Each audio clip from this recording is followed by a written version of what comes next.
Charles stealing the show.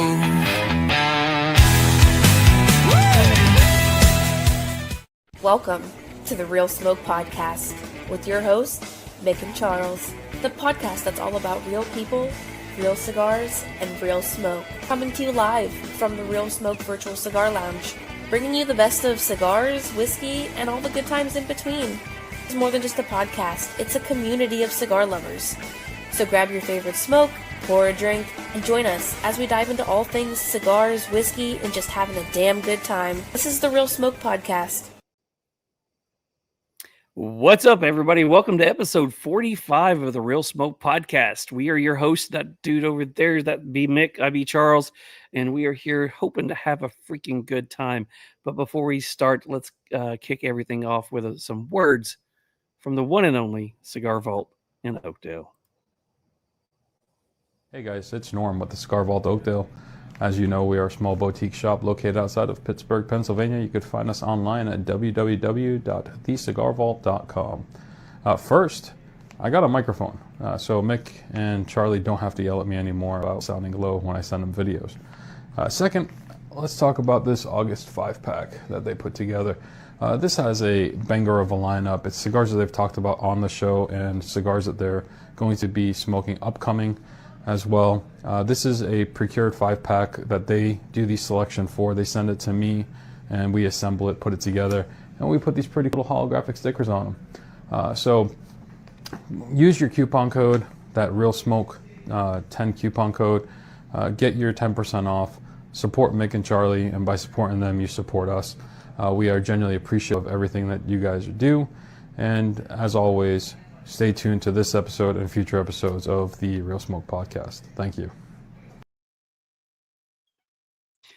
And huge thanks to Norm and Miguel over there and everybody over there over at Cigar Vault Oakdale. But, okay, we're not going to give him shit about having, a quiet mic. He did it. He's got a new one. But what we can give him crap for is the video is older than he is now. The August 5-pack, we're in September, man. Get your stuff together and get us a new video. Come on. What you waiting on? The September is he's going to give me crap now. He is. He loves giving you crap. The text messages will start going now. But now the September pack is just as good, if not better, than the August pack was. And another great price. Use Real Smoke. There it is. Look at this, man. You're always ahead of me. And always ahead of me. There's the 5-pack. We don't have the price on there, and we don't say where you can get it from. But if you've just heard who the sponsor was, the Cigar Vault Oakdale is the primary sponsor for the Real Smoke Podcast. So, you might know where to go. And the price is ridiculously good. But in the 5-pack this month, you do have the Lure Little Joe. You have the Haze Gray Patriot, the Catelli Boxer Sumatra Toro, Stolen Thrones Yorktown Fleet, and the Traficante Chocolate Mousse. So if you haven't had any of those cigars, you're missing out. Just saying. But go and use code Real Smoke, not Real Smoke 10, because he does not have a clue. I mean, he may have been the one who typed it in, but So anyways, yeah, there's only we only have 5 of those available, and I think we've already sold 1, if not 2. So there's only a couple available. So make sure you jump on there, get that one. We always say the first, pot of the month, if we can sell all 5 of these out in week number 1 while the show's going on, that would be freaking fantastic. We would love that.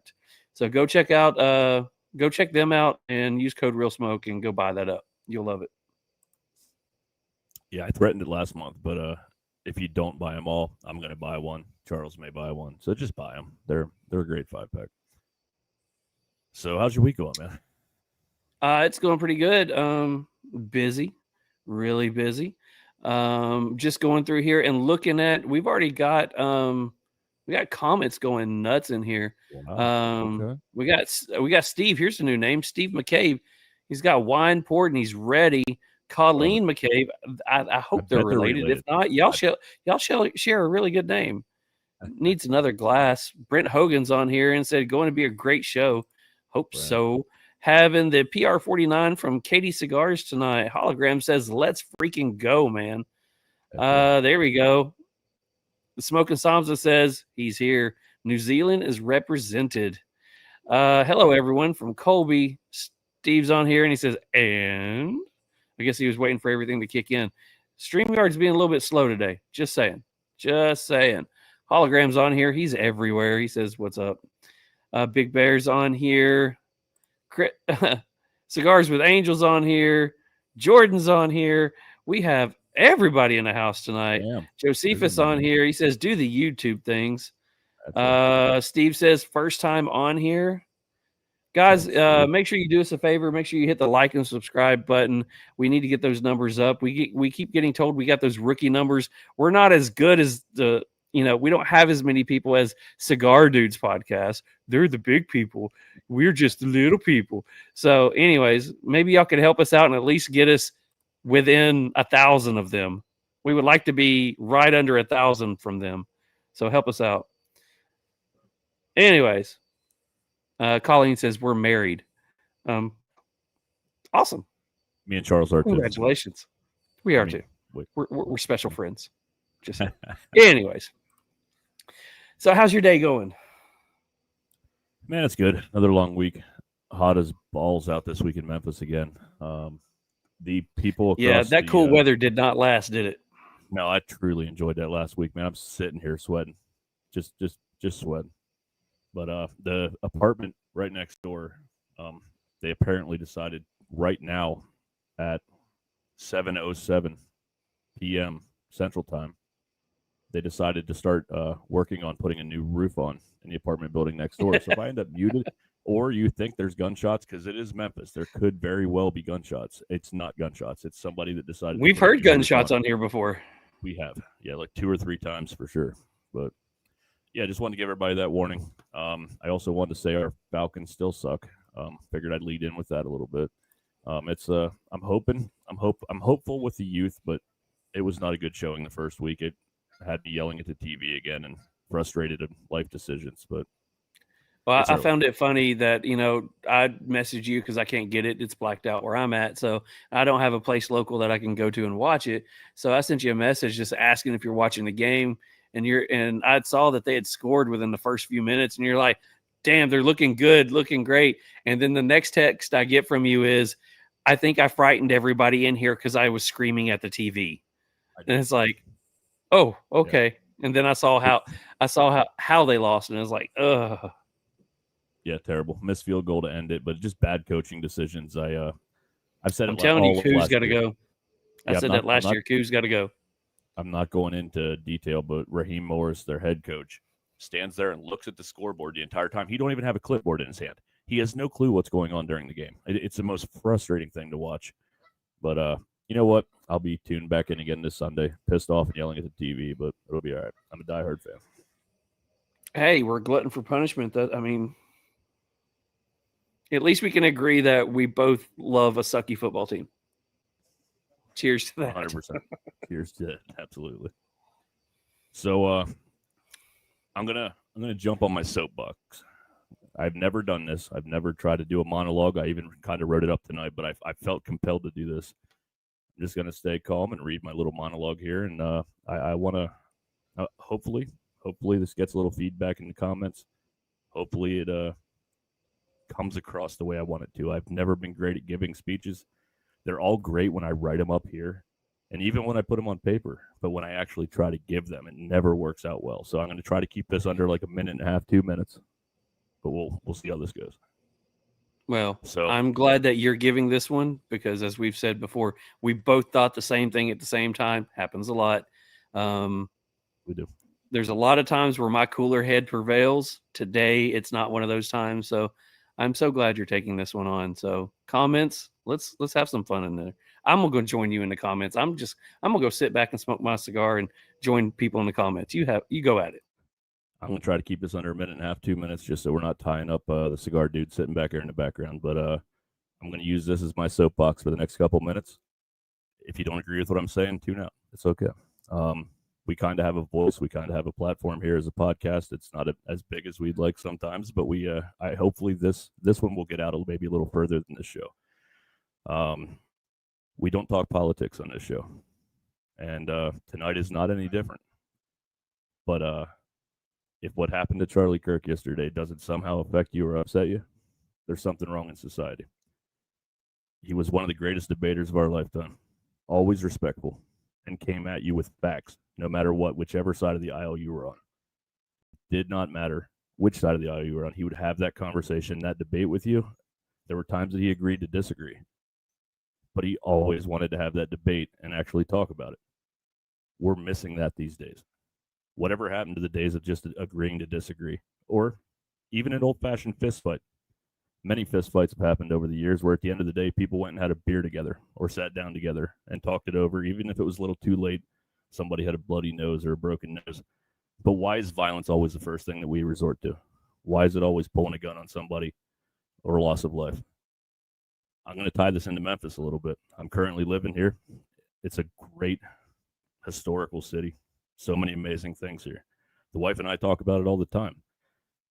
So many people here just can't talk things over. How many things start with a discussion or disagreement or just a simple verbal altercation, and someone pulls a gun and someone ends up going to the morgue?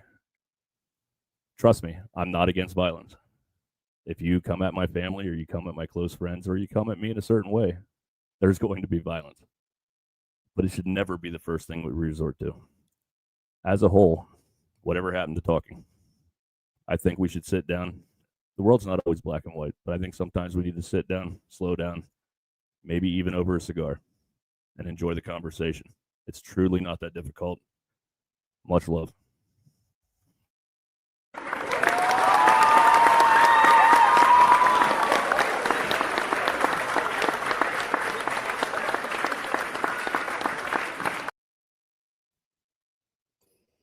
So I'll say I second you on that one because it is uncannily funny how much we are alike. And there's certain times I have seen you get riled up to where you're wanting to crack skulls. And I've been like, dude, chill. Daddy, chill. And then there's been times like the past couple of days, you asked how I am. I said I wasn't in a good mental space. Because I've been in that mind frame of I'm just pissed and you're calm, and I like that.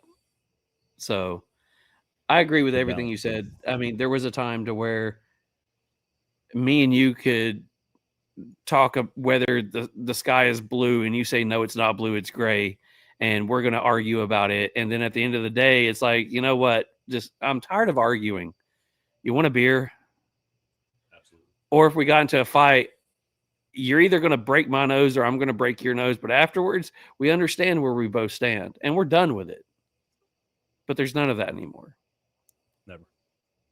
We need to get back to that.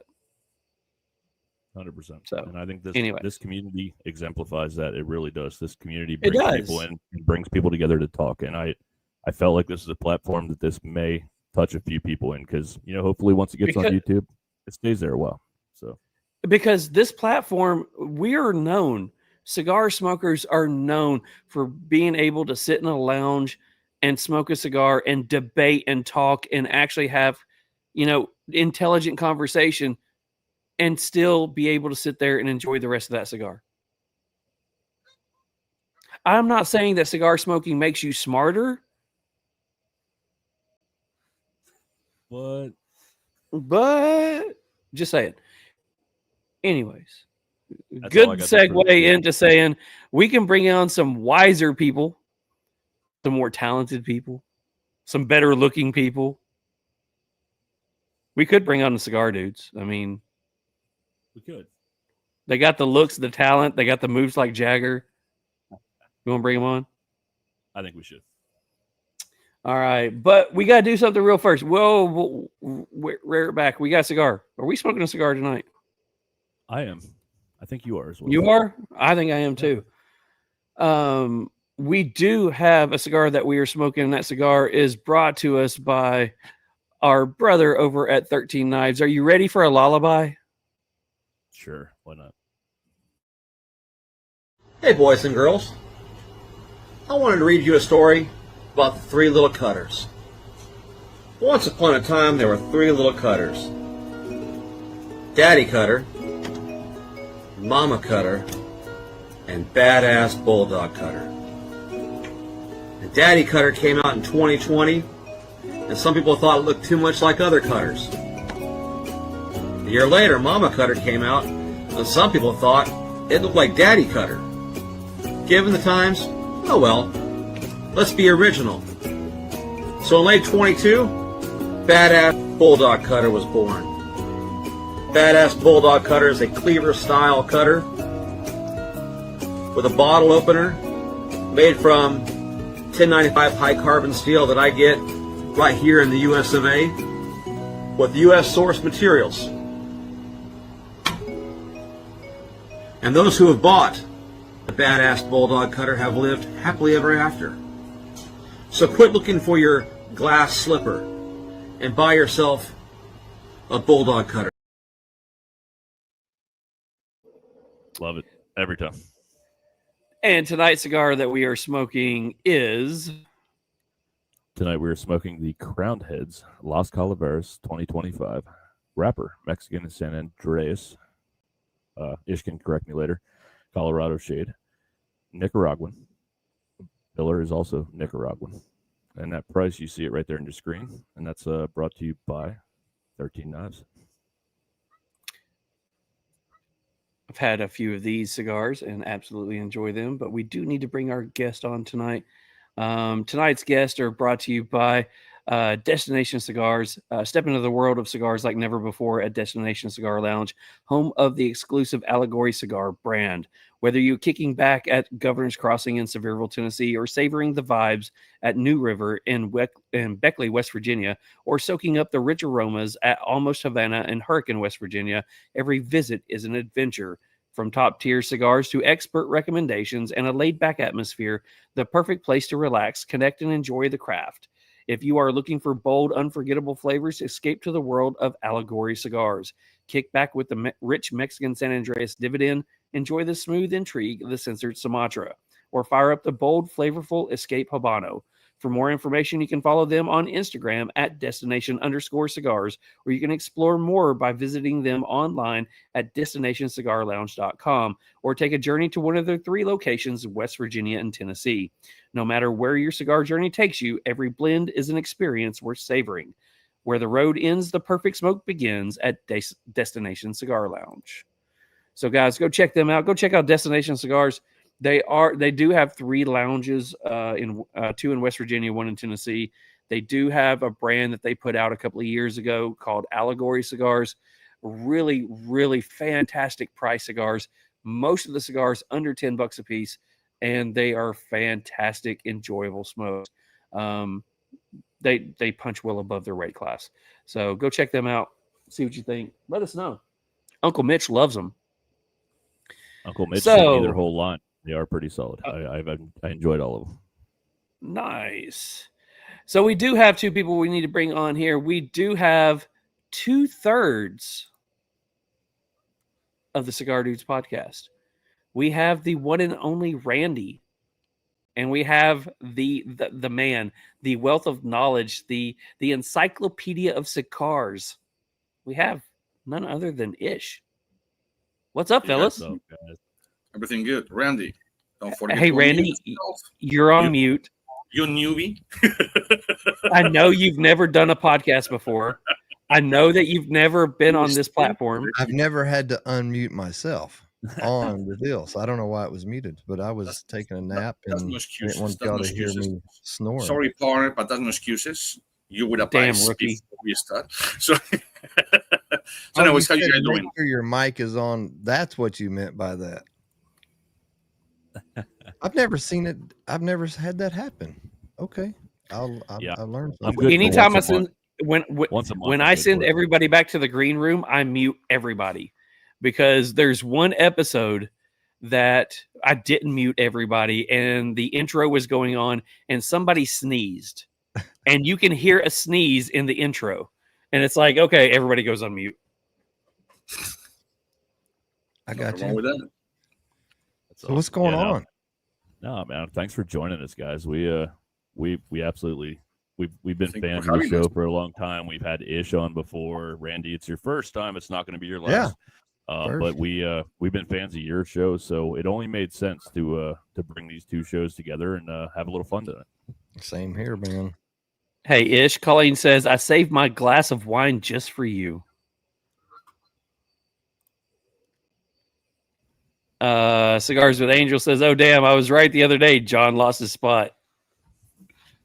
Just so you know, I already freeze twice. I don't know. When I listen to you guys, it's no problem. But when I'm over here on mute, it freeze. But I saw Colleen and Steve, so cheers with the wine. What kind of wine are you my drinking? wine episode. I drank a whole Rioja bottle of wine. wine. Okay. I don't know if did you hear Mick talk about the rapper? While looking at the word, there's no A in it, right? At the end. He said you were going to get on to him. San Andres. There you go. That's close enough. Yeah. Closer? No, he said it That's a good. lot. Yeah. Charles, he didn't say good. He said San Andreas. But Mick, he says San Andreas. I rolled it. Oh, Charles froze up too. As a matter of fact, you want to say perfectly San Andres with a little, Got you. little. Got you. Is hard that in what the- the little line over the Yeah. E is? That Yes. We call it tilde, Tilde. acento, how you want to call it, tilde. So That's it will the be San greatest thing Andres. ever. I That's the used to first time be I've able to ever had roll anybody my tell me. R's. I used to be able to roll my R's until I got my tongue pierced. Well, I try can't do it explain. anymore. To be honest with you, people think that do the whatever with the R's. Well, my R, actually, we have something in Spanish called frenillo. It's something that you have under your tongue. So I cannot roll my R like in Spanish it will do. So mine always sounds like a double R. It's to be just one R. But nobody knows because they don't speak Spanish. I just say I'm a hillbilly from Tennessee. I can barely speak English, so I'm doing good enough. There you go. Absolutely. So I know we kind of talked about this in the green room a little bit, and I think we'd be missing something if we didn't take a moment and kind of talk about 9/11 a little bit and maybe think back on it and kind of take Absolutely, yes. that quick moment of what it meant to this country and where we are now 24 years later. It's crazy. So, Yeah, guys, I mean- I will ask everybody in the chat before we start. If you're in the chat and you're watching, post in the comments. I'll go ahead and I'll share some of those as we talk. Where were you? What was you doing on 9/11? What was you doing when you found out? And I'm going to ask everybody on here the same thing. Where was you? What was you doing when you found out? I know where I was. I think it was about 7:30 my time in Texas. Somewhere in there, I was driving to Port Arthur, Texas. We were building a hotel there, and it was me and my brother, my cousin, a couple people in the work truck, and somebody had just called one of the guys in the vehicle and said that something's going on, and they didn't know that something happened to the trade tower. And so we're about, I don't know, 15, 20 minutes from getting to work. And all we had was a radio. And we're still trying to, we're working and we don't really know because we're kind of disconnected from the world where we were at. And so, didn't have social media and all that kind of stuff then. And so I just remember being there and trying to listen to the radio and trying to figure, it wasn't until I got home that evening that I really understood the magnitude of what had happened. And that was just, you just sit there in awe the rest of the night. I remember that. It was wild. Where were you? Yeah, Ish might have no, he didn't freeze. Oh, No, I I know thought he was fish. froze. I thought he was froze too. Ish, you want to go or you want me to jump in? Yeah, sure. I remember it was about the first plane. It was about 8:46, something like that, and the second plane it was about 9:26, something like that. I was doing construction, the same thing that happened with Randy. I was building a house down in Weston, South Florida, and we went to a restaurant to have something to eat, because we start to work at 6 o'clock in the morning anyway. So we did something, and just happened that the TV was over there on the corner on the left, and I saw that. I said, whoa. Within 45 seconds, my phone started to ring, and I was active back then. I still now, but just to build my time, that's it. And they told me, pack your things. You have to come either to Spain or Germany. I said, what happened? I said, well, that was not an accident. I said, come on, that's bullshit. Well, a few minutes later, still at the restaurant, finished our meal, and the second thing happened. So I had to quit what I was doing, come back home, pack my bags, and go straight to Germany, because they thought it was going to be another one in Germany. And it's something that I will never forget. I know people that they were working that day at the Twin Towers. I know people that they jump from the windows, and not good. So it was not good. So probably I cried 2 or 3 times in my life, and that was one time that I couldn't stop crying. Yes, for impotent, like a feeling so angry not to the world, to those people, And it was not good. It was not good. Bad. And then, well, just happened again. 911 days later, when you do the math, 9/11 again, it happened. 3,572 people died in Spain in a train. It were the same people doing it, and they called me back again. And because the mathematics that they have, it was 910 days. I said, well, it was a leap year. February has 29 days. It was 9/11. And since then, every time that is close to 9/11 days or 9/11 whatever, or 9 months and 11 days or whatever it can be the time, I always have a call. No fun. It's not fun, to be honest with you.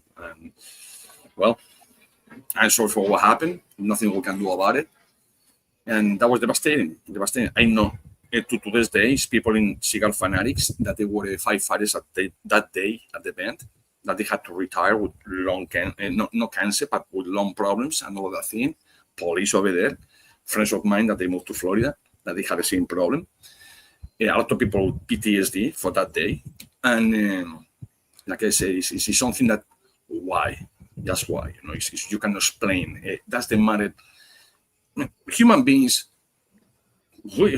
we think, I don't know, sometimes weird, but to go to that extreme is like a little too much. So, man, if you want to play and you want to kill somebody, just kill yourself before kill somebody else. I'm sorry, but do that. That was my experience. Yeah, I couldn't agree more, man. I think it goes back to what I talked about in the opener, man. It's just finding that it's something we'll never understand how some people think, I guess, man. But it's I don't know. But as for me, I was also at work, and me and my wife worked at the same place, and I remember same thing. I heard it on the radio because there was no technology then to see it anywhere except that, until I got home and saw it on TV. But I remember at work, it was a pretty family-oriented place I worked at in a home company, and they kind of stopped after the second plane hit, and everybody kind of did like a moment of silence and a prayer, and we all went back to work and worked till 4 or 5 o'clock at night. We went home and picked up my daughter from the babysitter, and when we turned on that TV, it was before my second daughter was born, so just my youngest was an infant, and me and the wife just stood there in shock watching it on TV for like the next hour, and just couldn't believe what we were seeing. And yeah, it's just crazy that just watching those comments across the bottom and U2's experience. I don't know one person that's over probably 30 years old that doesn't remember exactly what the fuck they were doing when that happened. It's one of those times in history where I do have to say, on the backside of that, it's one of the only times I can remember as a human, as on this earth, that everybody in the United States came together.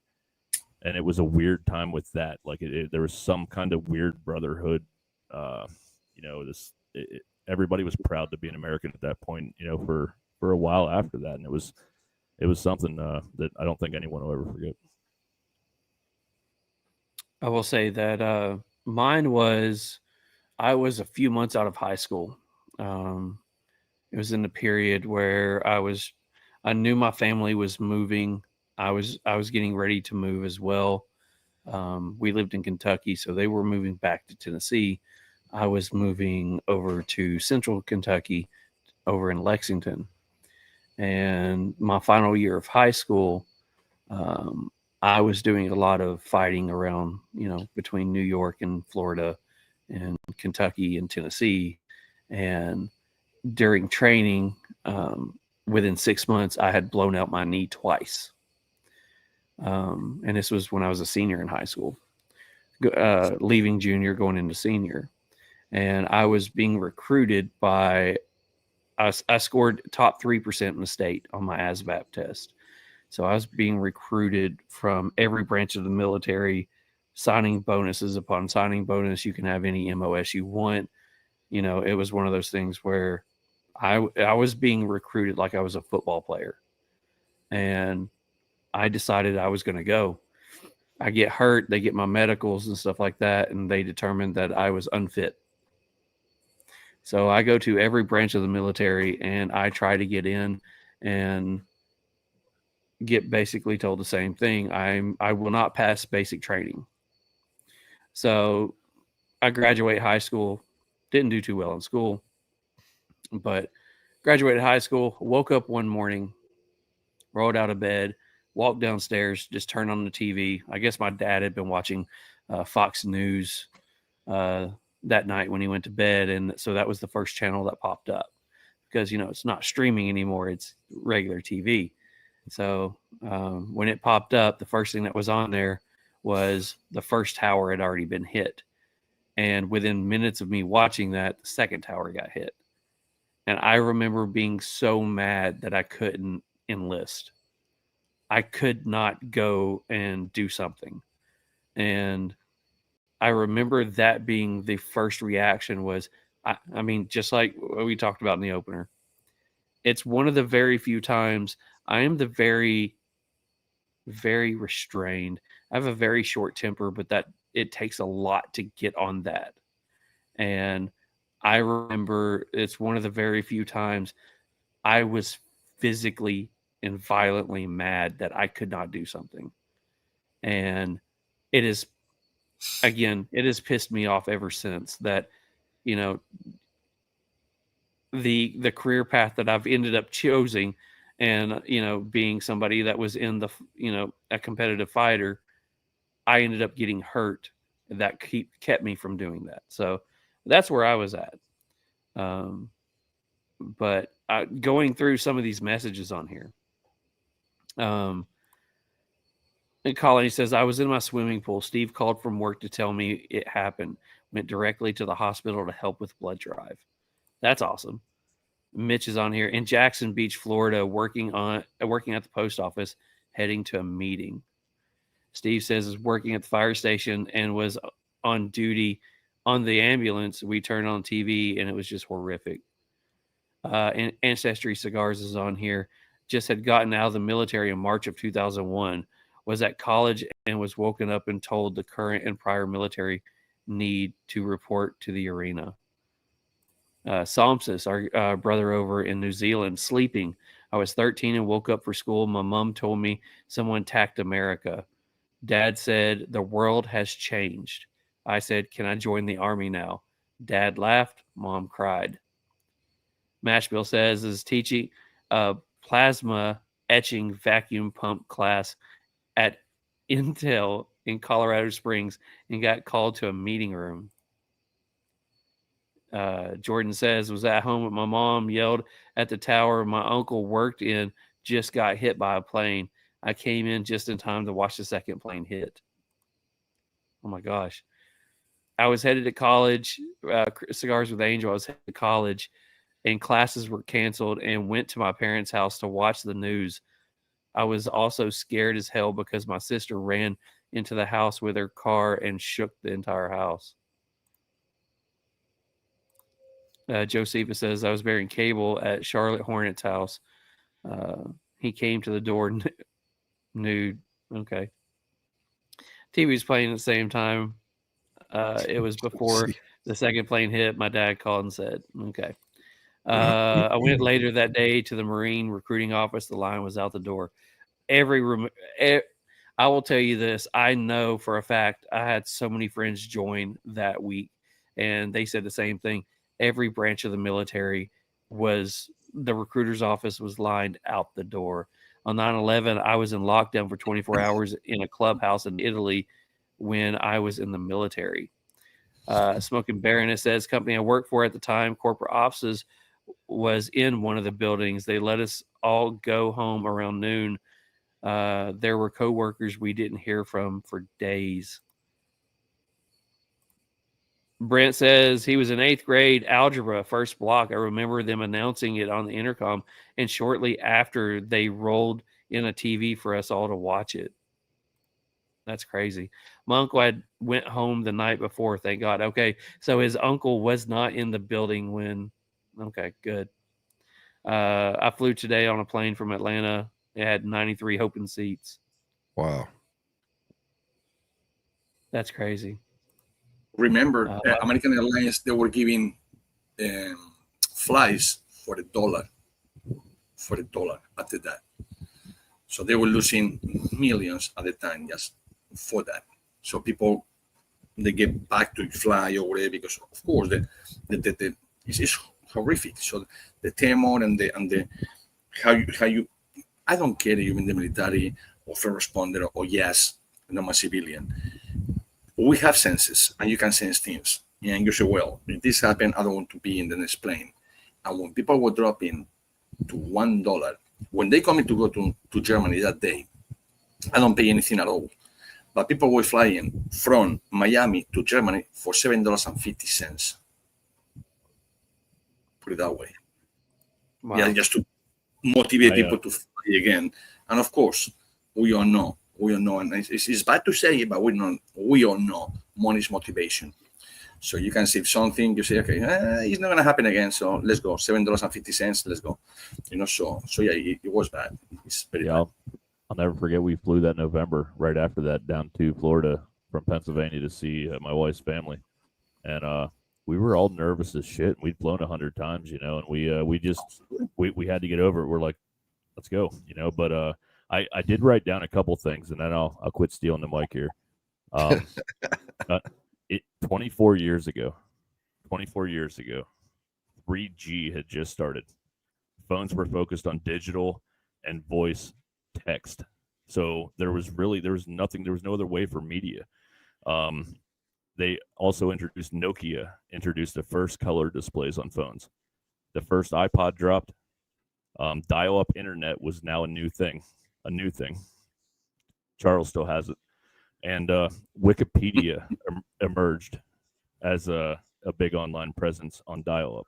So I thought that was kind of cool. That I knew we'd talk a little bit about, because nobody knew really how bad this whole situation was until you turned on a fucking TV. Yeah. And it just blows my mind that it seems like yesterday, but it was so long ago that there was no technology. It does. So I'm going to ask a deep one for everybody in the room, and then we'll get into some lighthearted stuff. But Mick said it, when he first jumped on here tonight, was, we should really give some heart to what happened, 24 years ago. So I agree. There's a lot of stuff that, there's pivotal times in the world, and when it comes to the U.S., Pearl Harbor was something. This was another big one. What is something that, looking back, that either you hope we as a country have learned, or I guess what we should have learned from this? I mean, yeah, that is one. deep. When I look at it, one of the things that I remember thinking is, why does it take something, and mix it at both? We came together.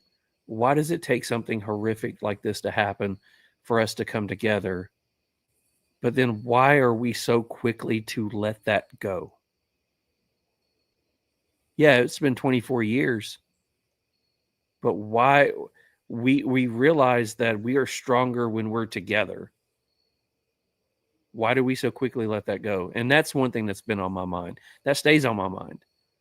It's same thing with Pearl Harbor. It brought us together. It made us a united front after everything was over with, but we lost it. I think, So without being too political, I just feel like I know I'm a patriot. I know that I love my country. And I think people that don't love the country are just not going to love the country. I think it's just, we're in a different time now, just like what happened yesterday. And it's, it's heartbreaking to see comments and the way people, just like the people that hit the towers, the people that planned all that, they don't care about human life, or they don't care about, I don't know. It's very deep. I think, my opinion, and I'll throw a little religion, I think everybody got to get some more faith in their life. You got to get some more God in your life. You got to get God back in the country. I think that's what this country 100%. was founded on. And that's what our Constitution, everything, and Charlie Kirk said it best. Like, it was, that's why there's such a, I don't know the right word, but that's the reason there's such a fight against the Constitution, because they're getting away from the way where it came from, the morals and everything, the way it was designed. And the further away you get from that, that's people want to disagree and tear it down because they want to change the country.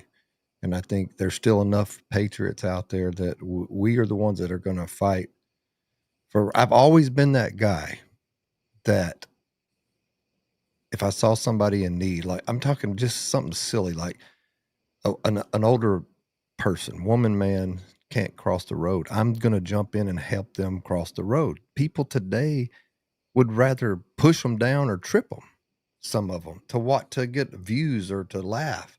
And that's sad. In my opinion, is two things. For instance, is people don't know what they have until they lose it. Okay, so me as an American by choice, I can see people that they were born and raised in this country and they're only in the 20s yet, and I have my rights, I had this, I had that. They didn't have to fight for the rights. We did fight for the rights, so they had to fight for that. So in the mentality, whatever happened, I'm good, I'm safe. That's problem number one. Problem number two is that because of that mentality that people are having today's days, didn't happen back 60, 70, 80 years back. It happened just now. And because of that mentality, I always talk to my wife, I say, honey, at any given moment, this country is going to go into civil war, believe it or not. She laughs. I don't laugh. I say, I've been in this many, many, many times. Many times. And if people start, just influencers, since we have all this technology, they're very important. Depends how you influence to people. Influencers can make people go crazy. Influencers can do this, that, and that. So that's the truth. And to this day, all these kids, and I call people that are in the 20s and the 30s kids, I'm in my 50s. They're not thinking that like we used to think 20, 30 years ago. And that's the big problem. People think that, I'm American. I don't have to do nothing. I have my rights. I have my privileges. I have this. No, man, yes. Follow the law, do the rules, be okay, treat everyone like you're supposed to be treated or you want to be treated, and that's it. Mm-hmm. I have to this day, and I've been in this country for 26 years, and I still have people telling me, hey, Ish, slow down, you have a heavy accent, which I understand. And I went to some bars, and people look at me, white guy, kind of blonde hair per se, whatever, so they think I'm from the United States. They ask me something, I open my mouth, American. You know how I shut them?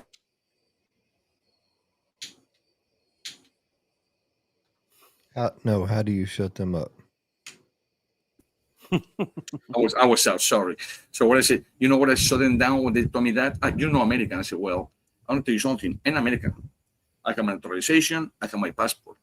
But the only difference between you and I that I am American by choice. I choose to be in this country and fight for this country and be in this country. You didn't have other choice. You were born in this country. So respect your country or get the fuck out. And that's how I see it. Man, you guys are really hard to follow up on this one. Randy, bravo, for real. That was exactly where I was going to go. So I'm just going to say, man, you're 100% right, man. I could not agree more. I'm a patriot as well. I will help anybody in need. Memphis is a little questionable. There's a broken down vehicle. I don't know if I'm stopping. It's a little different over there. I'm just saying. But I have helped many people across the street, and old lady getting her groceries in the house. And I try to feel like I'm doing something. But yes, I agree on the Civil War thing. I am just going to say though. I'm not going to get political, but I'm going to say I'm glad I'm on the side with the guns. So if there ever is one, I feel all right. But my whole thing, I guess I would say is, I'm super proud to be an American, and I wish we could stay together when something like this happens and be what I know this country can be. But I think I'd be remiss if I didn't say that, the media plays a huge role in where we are today. Absolutely. They always want us to be at each other because it gives them news and it gives them something to talk about. And just slow down and talk to your fucking neighbor. Talk to the person next to you. If you can't talk it through, great. I mean, it is what it is. Agree to disagree and walk away. But that's what makes the world go round. But at the end of the day, we're all fucking human beings, and we need to find a way to coexist. Mick, it's so easy. Forget that you're American. Forget your politics views. Forget your religion. You're a human being. Treat people like a 100%. freaking human beings. It's simple as that. I don't care where you're coming from. Anyone in this country, except for the Native Americans, we all come from different countries, or our second generation, third generation. So with the illegally, okay, some people do illegally. Well, that's not the way to do it. So I'm sorry, you out. But yes, treat people like people. It's like 100%. What the hell? It's 2025, and still people fighting between each other, between schools, between whatever. Oh, I in this, I in that. What the hell?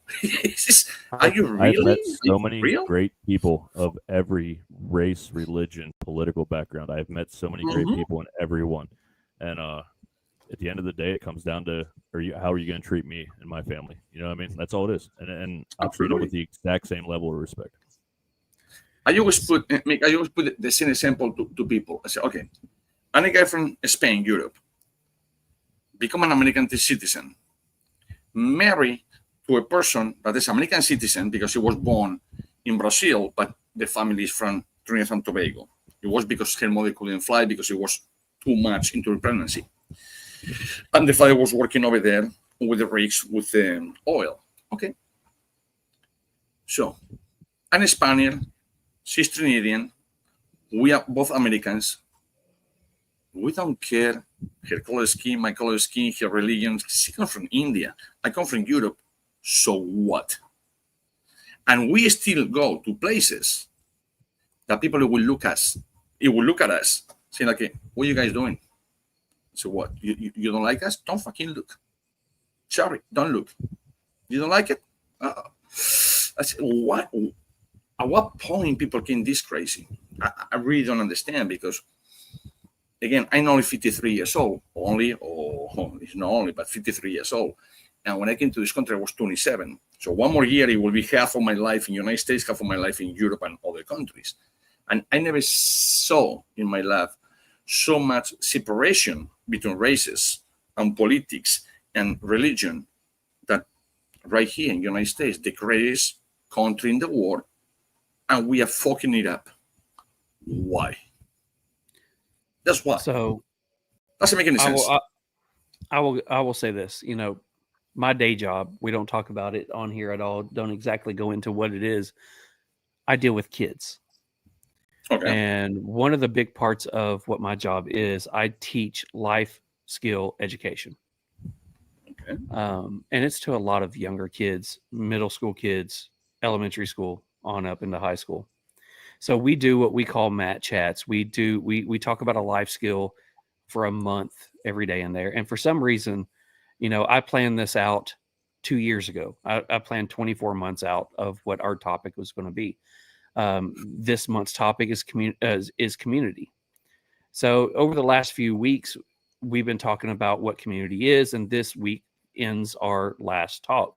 So, you're talking to different levels of kids, different ages of kids, and, we go into, community is a group of people working together to make life better for each other. There's 3 things that can make a community strong. The first thing is we have to work together. And you got to understand, I'm talking to kids as young as 5 all the way up to 25.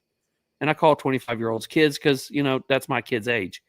So, we were talking about that, the first way to make your community stronger is everybody works together. When you break it down into kids, mom and dad is working real hard to make sure that the kids have everything that they need. The kids are doing what they're supposed to be doing at home. Rule number 2 is, after everybody's working together, you need to be able to respect each other. Rule number 2 is respect. Treat others the way you want to be treated. A strong community cannot be a strong community if we cannot respect each other. Treat others the way you want to be treated. And we're teaching kids this. And in my head, I'm thinking, we really need to be teaching adults this as well, because I think, we have, adults have come away from this, and it's one of those things where I'm spending my everyday teaching kids basic life skills. And then you turn on the TV and realize it's not the kids that don't have basic life skills. It's the adults. Yeah, it's true. Which is where it starts. If you could come down to Memphis and teach one of those classes, I would be greatly appreciative. That is all. Think about this, and Randy said it before. But if you go now to the people now love to put new names, whatever, the old world, which is Europe, you will see an 80-year-old man married to an 80 or 78 or 81 years old woman, married for 50 years. And if they drive, that gentleman, he will go and open the door for the wife. Out of respect. You're my queen, I do that. In this country, we don't do that anymore. When I go to a gas station and somebody's behind me, I open the door and I allow them to go first, or restaurant, or whatever it is. Maybe 1 out of the 10 say thank you. The other 9, they just go on. I say, well, we're a little different in Texas, y'all. I'm just gonna say. I'm about to say, there's a lot of that goes on here. We know you all. You all. But going back into what I was saying is, we had 3 principles that we touched on. Number 1, working together. Everybody's got to work together. It doesn't matter if you're, you're Christian, you're not. If you're Baptist, you're Pentecostal. If you're black, you're white. If you're American, you're European. We all have to work together. Number 2 rule is you have to be willing to help. That's a big one. You have to be willing to help. And then number 3, which should be number 1, but it's the last one that we teach, which was this week. You have to be able to respect each other. And what I was going after was, that's what it hit me hard. The events of this week, the big one that was out there was no respect this week.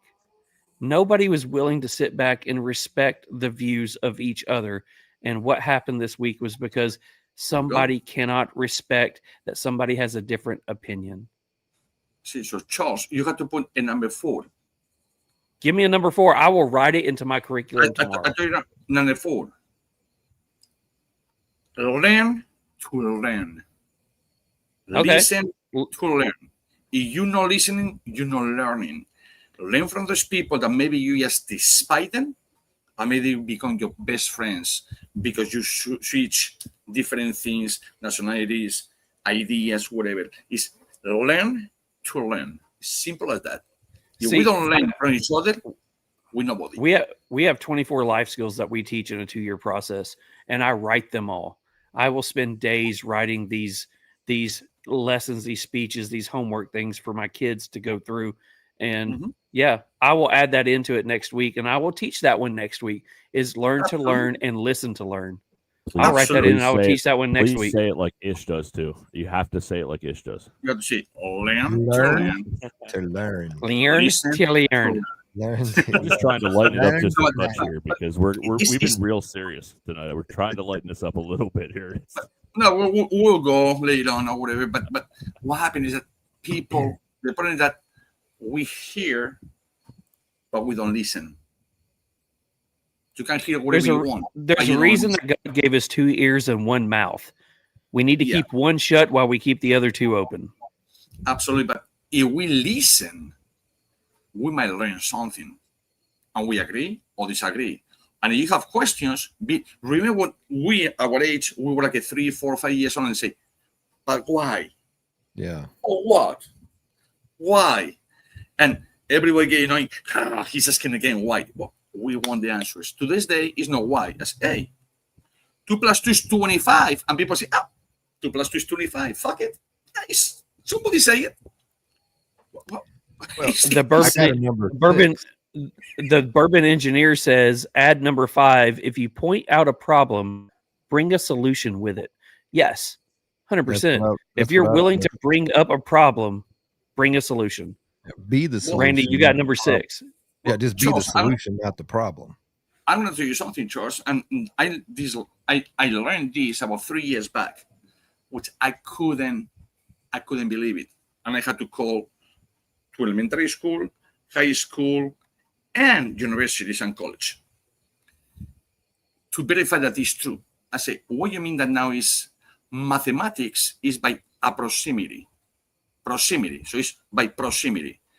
So we all know that 9 times 10 is 90. But if the kids say 85 and it's within the 10%, it's okay. And they will pass. I say, sorry? So can you imagine that kid 3 years from now dealing with another country and say, well, we want $200 million. And the guy said, well, we'll give you 180. But it's 10%. You okay. Why? Why? The only thing that is pure in this country, not in this country, in this world, is mathematics. It doesn't lie. In any country in the whole world, mathematics is the only thing that don't change. Not the religion, not the politics, what mathematics is, boom, it's set. And now you give to these kids within 10% up or down, you okay? But you're wrong. 2 plus 2 is 4. It's not 5, it's not 3, it's not 7. Why you allowed that? We became lazy as hell. But again, who's the fault? I tell you who's the fault. Government. Before, if I did something wrong, I will go pa or pa or pa. And I will learn within a split second. God forbid. I see in the supermarket, going to Publix over here, or Winn-Dixie over there, or Walmart over there, or whatever around my area. And Dad, mommy, or daddy, I want this. No. And they start to, and they look because they cannot spark them. If I was that kid 45 years ago, 50 years ago, that's what happened. And that was it. You cry 2 seconds, 3 seconds, or half hour. But that was it. And I learned not to wash a pen for that thing. That's it. But to this day, you cannot do that. Because, it's a parental abuse, it's child abuse. Get the fuck out of here. I've been That's called what we. to somebody's house to whoop their kid. I'm like, I can come over there and stand by while you whoop them. But I would imagine people have thought I beat my kids before because when my kids know there's a switch, and when that switch flips and I make a move or something, I'm maybe in the grocery store going to grab the bread, and they think I'm finna whoop them. They go, they might think, oh, that guy. My kids always said that I had the daddy eye. They would act up, and all I would do is just turn my head and look, and they shut off like that. It's like, okay, I'm done. I know. He's something's about to happen. You my kids would 100% call it the correct. devil voice. Oh, I'm sorry. My kids would call it the devil voice that I would break out because they did not want to hear the devil voice because they knew I had another octave to come yet. And but no, that we always taught our kids that, like, I didn't beat my kids. I mean, I'm sure they had a couple of whoopings over the years, but like when we were in public, they knew not to act up in public. Like I would give them that look, and everything would just end because they're like, nope, because we have to go home at some point. Because like I'll tell you something. It's all about raising kids. I'll tell you something. Being born and raised, where I was born and raised, in Spain, Europe. My parents never, ever, ever, ever had to beat me at all. Nothing. My father was a Marine, and then after his time, he became a merchant Marine. So he was out for 15 months at a time, 16 months, 2 years, 6 months, all depends. And it was coming between 15 days, 20 days, a month tops, or whatever. And I was like scared to him because I was a kid, and all of a sudden I saw a man with a mustache like this big. The next time I see somebody with not mustache, now I see a guy with a beard like this. I say, what the fuck is going on? How many days I have? It's the same one, but how you know as a kid? So, and if I did something wrong, he only went like this. Boom.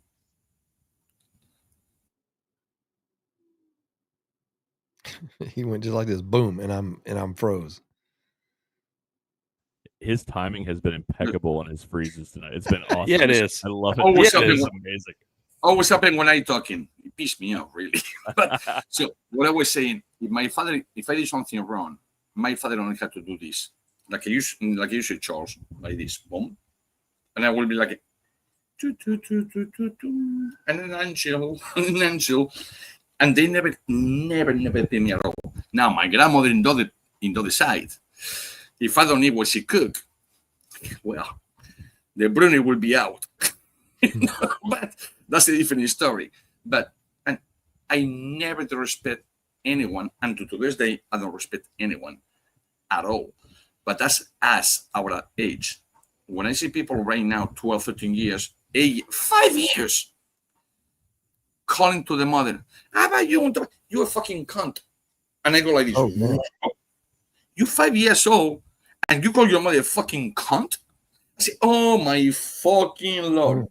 And the mother is like You just And said my favorite word. Just saying. and I in the line, and I look and say, lady, don't worry about it. I tell him, you want to use my belt? Yeah, no shit. That's or what really bothers me. We're way off subject, but what really bothers me, what really bothers me is using. Welcome to the Real Smoke Podcast. What really bothers me is using a parent's first name.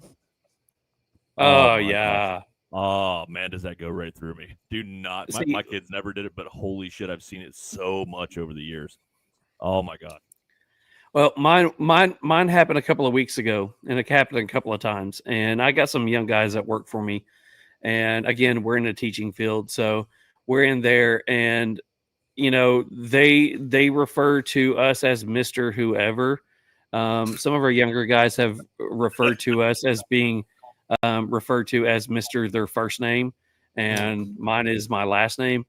But I went in there, and this young kid was talking to this other one, or talking to one of our teachers, and said, "Hey, bruh." And I walked across the floor, and I just kind of looked at the kid, and he said, "Bruh." And this was like a 7-8-year-old kid. And I just kind of stepped over there and looked and went, sir, let me inform you of a few things. One, this young man over here is not your brother. He's not your sister. He's not your mother, and he's not your father. So you're going to treat him better than you obviously treat those in your family. This is Mr. Whoever. Do not let me ever hear you refer to one of our instructors as bruh. And the kid looked up at me and said, "Yes, sir." It wasn't 10 minutes later when the instructor asked him to do something, he said, "Bruh." I just snapped my head over like that, and he went, "Sorry, yes, sir." And it's like, yeah, you're going to learn. And I went up to the parent later in that, and I said, "Ma'am, I understand that might be okay in your family, but I will let you know that that's not okay in my facility. He will refer to the adults in this place as Mr. or Mrs. Whoever." And she was like, "Yes, sir, I understand." One thing, it bothered me a lot. again, is going to a shopping mall, going to groceries or whatever, and what the son or the daughter talking between 5 to 10, maybe 12 years old, to say, hey mom, hey dad, say, hey Julia, hey David. I say, whoa, something is going on. I never call my parents by the name ever. It's mom and dad, period. But when you see these young kids calling the parents for the first name, it's something wrong. Just let me tell you, there's something wrong. And you see this every day now, every day. Julia, David, whatever, Roseanne, whatever the name. And that bothers me. Actually, it bothers me. I will never call, I never call my wife. Well, if I might, I say, Carrie. You know, I say, hey, honey, honey, honey, honey. But when I say Carrie, she knows something is coming. I say, oh, shit. My husband is pissed off. But it's always honey, honey, honey, honey, honey. And people go to Spain or Europe or wherever we go. And as honey, oh, you call him miel. Because honey is the honey. Okay. But when I say Carrie, she was like this. Yes, sir. Sir, yes, sir. What the fuck I need? You got it like that. Okay. Yeah, my wife's never going to call me sir. I mean, she was one of my students at one time, and she still never called me sir. I'm thinking Not maybe happening. we get Carrie out here to see how. Let's show us how that works. See, Gibby's on here, and he says the only time Gibby says the only time I use my parents' name is when I get tired of saying mom, dad, and I need to get their attention. And I was going back, and Ish just said it. The only time that I've ever said my wife's actual government name is, you know, I've been saying something to the house to be, hey babe, hey baby, hey honey, and she's just intrigued in something. I'll go, Jennifer. And she will snap that head around like, I will bitch slap the hell out of you, man. And I'll be like, I just been trying to get your attention for the last couple of minutes. And she's like, don't you ever call me that again. But, so there's no, you see how there's no yes, sir, when she turns around? No yes, sir. But you see, oh, well, I'm sorry. You know, it's classes. You know? It's levels in life, you know. No, but it is funny because I never call my wife by her name, ever. But the same thing with Charles. I use honey, never babe. It's always honey, honey, honey for the past 18 years. So, hey, honey, how you doing? Hey, honey, honey, honey. Because she call me, what's up, honey? But when she doesn't listen or she's doing this, honey, honey, honey, Carrie. I say, okay. now I know. It's funny, but it's not normal to call your parents by the first name when you're between 5 and 12 at all. It is not. 100%. At least how I grew up, it's not. I don't go to my Pilar, Esteban. I don't do that. I say mom, dad, whatever, you know. So grandpa. You don't say, Mr. Guilford. What the fuck is this? Is it Jamel or something or what? It's your grandfather, you know? I'm calling timeout. I'm calling timeout. This is the furthest off subject we've ever been on the podcast, but it might be our best show yet. So thank you for playing along, guys. I just want to say that. You never know. You never know. Guys, we promise you, we will talk about cigars. But it's so fun. I don't want to talk about cigars. No, this is perfect. I don't even care anymore. Let's just go. You guys are great, man. This is awesome. I'm going to say this. We're going to move into, you know, we're on here as, you know, Real Smoke working with Cigar Dudes. But I do want to say this. Going back into where we originally got started.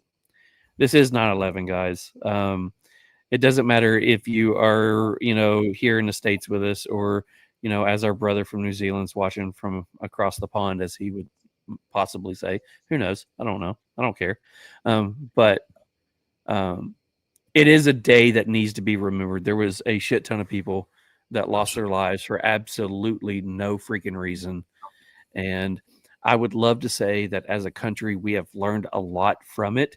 But I think at the time that we learned a lot, but we have forgotten a lot as well. And I think we need to come together. We need to get back to the roots of what this country was about. And we need to start over again and become that one cohesive country. I know that the incident that happened yesterday is not going to bring the whole country together. It's probably going to cause a lot more issues, but it is going to start bringing some people together. And I hope we can work together to at least understand. The only thing that I want to get out of 9/11 is that there was a time that we were together. We lost our way. We need to get back there. And the one thing that I hope that we can bring from the incident that happened yesterday with Charlie is that I hope that we can now wake up and see we should all be able to have an opinion, discuss it, debate it, fight about it, get angry, get passionate about it. But then at the end of the day, if we can agree, understand, you believe your way, I believe my way, I'm going to keep believing my way, and I'm going to walk away from the situation. That's the one thing I hope that we can bring from this. And that's going to be the last thing I say. To add to that, Charles, one thing you notice, and I'm sorry to say, guys, I'm American by choice, like I said before. So I'm very, very American. I choose to be in this country in the legal way, and it cost me a fortune and 5 years because I was not married. If I was married 3 years, pay 3,000 to one people, but marry, boom, boom, boom, whatever. But it was not the case. So the only thing that I see for the 26 years that it was in July 18th, it was 26 years of my existence being in this country. That bring together this country is things like a 9/11 or things like a Olympics. Let's go USA, USA, USA. What about the rest of the fucking things? What about the rest of the things? So you have to have somebody killed to become together. You have to have a terrorist attack to become together. You have to go to an Olympic, because God forbid the Giants and the Patriots, they're playing together, they will kill each other. It's two different things in the same country. But no, now we went to the Olympics in different country, USA, USA. So are we blind? Are we programmed to do that? What's the deal? Because I really don't understand. We're supposed to be human beings from not from all the 24 hours of the day, all the 7 days of the week, and all the 365 of the day, period. Treat yourself and treat others like you want to be treated, period. But most people don't do that. That's my taking. Yeah. I wasn't going to say anything Mick, else you're on on mute. that subject. Fucking Who's shit, muted? now I did Oh, it. Mick. I just pulled a Randy. I muted myself. Randy, top that. It made me No, look. that was bravo-ish on and Charles. I mean, honestly, both of you said it perfectly. I have nothing to add, but Randy, please top it if you can, man. That's a great way to end that little Oh, segment. no, man. I It was can't top amazing. it. I can't either. It's been said. It's just, that is what it is. That's what needs to happen. It is. You're not proud, first of all, of your parents. They give you life. Wait. Did you say I unibrow? get it. You don't want in your that sack, ball sack, tiki, put in here and make it baby. You didn't do that, okay? But you came to life. You don't proud of your parents and where you live. I don't care if it's United States or it's Ethiopia. I don't give a fuck. Be proud for where you are from. And better yourself and better everyone else around you. And teach instead of destroy, if it makes any sense. Just teach. 100%.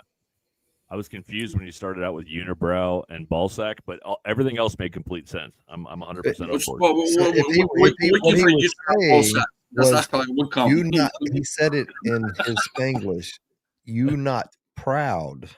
Oh, God. You're not proud of your parents and your ball sack. That's all I got out of that. Got it. Now, Okay, the rest He of said it you're makes not sense. proud. If Okay. you're not proud.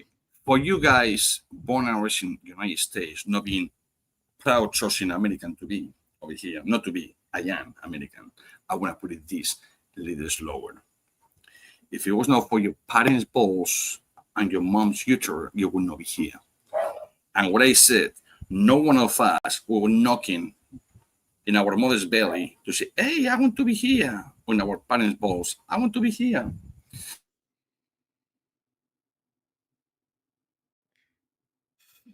And there you go. This is awesome. It's pissing me off.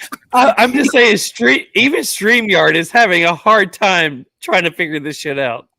It's trying to click. I've been like this, kidding you know, guys. I've been for at least 3-4 weeks. I clean my computer. I have a professional guy, an IT guy, clean my whole computer or whatever. We move the modem over here. I have right now the streaming up and down. It's crazy. I should unload probably about 4 movies in 3 minutes. That's how it is. But a StreamYard and Zoom, it caught me out. I don't know why. But anyways, the whole thing was, again, be proud of who you are. I don't care where you were born, and be proud of your parents. Without your parents, you will not be alive. Again, maybe you never asked to be alive. Well, neither your parents. So, you know, neither your grandparents, neither whatever. That's how history is made. But if you're born, make something to make a difference. If you are born over here just to steal oxygen for another people, that's bad. Just go ahead and do something. Yeah. One of the things do whatever. Every one of us, we know something that the other guy doesn't know. I guarantee you that Mick, Charles, you know something that I don't know. When you're talking about it, what I do, I shut the fuck up and I listen and commute. Now I know because you guys teach me that. So, but people don't do that. Because, oh, that's wrong. That's wrong. How the fuck you know is wrong? You know about the what we're talking? No, but that's wrong. Why? Because I say so. Well, you now is when you run. People, again, do not listen. And that's the most common thing in every country in the world, around the world, is people don't listen. We know that we know everything. We're smarter than everyone. We're the most handsome than no one else. We are the most powerful people than no one else. And we don't give a fuck. And to the point that your neighbor today comes and put a porch or roll, and say, oh, first thing that comes to people, like, he must be doing drugs. You never saw this guy leaving at 4 o'clock in the morning and coming home at fucking 11 o'clock at night, working, sweating with his little backpack or whatever, with his cooler with food or whatever. That's how he paid that. Don't think because the guy has a porch and you don't have it, he's tricking the system. He's a drug dealer. He's this, he's that. Well, why he's froze. One of the biggest things that I always think about is mental health. We don't have enough resources. You know, guys, I'm health. sorry. I never refill. Is the like 20 times I froze? I need a refill. Fuck this shit. I coming right back. I need a refill. And that's it. All right, Randy, go ahead. You were touching on exactly where I was going with this, so go ahead and go with it. Me too. That's all I'm saying is just the mental health. There's not enough, and you think about the mental, and you go back to World War II. People, the men didn't think like even though they had issues, but I think they did have issues, right? There was issues, PTSD, things that they didn't know about, Vietnam, blah blah blah. But something has happened with either medications or social media doing things with people's brains or games doing stuff to people's brains. Something has happened in the last several decades that's just mental health is just a lot of the craziness, in my opinion, can be pinpointed back to mental health. And there's just not enough resources ever. There never has been for it. Well, see, when you go back into mental health when it comes to military, there was a reason that Patton, one of the greatest tank commanders out there, that was taken off the front lines. He was in a sick bay unit. He had some guys over there that were in sick bay, and they were just mentally messed up. And he went over there, and he just thought they were pansies. He told the nurses to get them out of there where there was real warriors out there that were struggling, took his glove off, smacked him in the face. He was removed from the front lines. we would now say that, okay, you know, we diagnosed that as they were going through PTSD. They just saw their friends blown up. They saw everybody that they knew killed. But at that time, it was one of those. My dad was born in the 40s. It was one of those things where you had to man up and get up and go on out there. There was no such thing as depression or anxiety or anything like that. It was, you had to just suffer on with it. And now, you know, we realize that there are things like PTSD. When you go into people, when you talk about the people today and the kids today, I think one, it's the lack of education in the school system. Two, it's the lack of, you know, direction in the home system. I mean, parents don't parent, they friend their kids. I'm not my kid's best friend. I don't want to be my kid's best friend. I want to be their parent. Yeah, you shouldn't be the friend. You know, I think it's got a lot to do with all that, is the reason that we have so many issues of what we're going on with now is, and then we have, you know, people that are telling people that you can be as deranged and psychotic and crazy as you want to be, and it's okay. Mm-hmm. You should be able to do that. The question for you guys, don't you think that again is absolutely true that people have it, and absolutely false that people have it? Don't you think that the United States is the only country that they abuse of PTSD? I'm telling you, for instance, in other countries, like myself, I sign a contract. I know what I go for. I'm not even allowed to have it, even if I have it. I'm not allowed. I sign a contract. They owe me. I do my years, which is still doing 33 years and counting. And I'm not allowed to do that, to say that. Say, you know what you signed for. You are a carpenter and you're working with a nails and hammer and you have your finger, you know it can happen. You are in the military and your friend or your next guy on the left, on the right gets shot, you sign for that. So we are not allowed to have PTSD over there at all. But I saw people over here in the United States, 21 years old, working in Virginia, and he has 100% disability because his job, he's not a veteran whatsoever. He was only in Virginia, and his job, it was reading emails from the soldiers, officers, or whatever coming back home. They had to screen to make sure that pictures are not going out, this, and the guy has PTSD just reading letters. So you guys don't think that it's a little abuse? It's a little people, they go like this, like, okay, I have this, even I hope they have it, and that's what they apply for it. But don't you think that many people abuse the system just to gain something? I think go ahead, Randy. Go ahead. No, I was just saying, I think everything can be abused.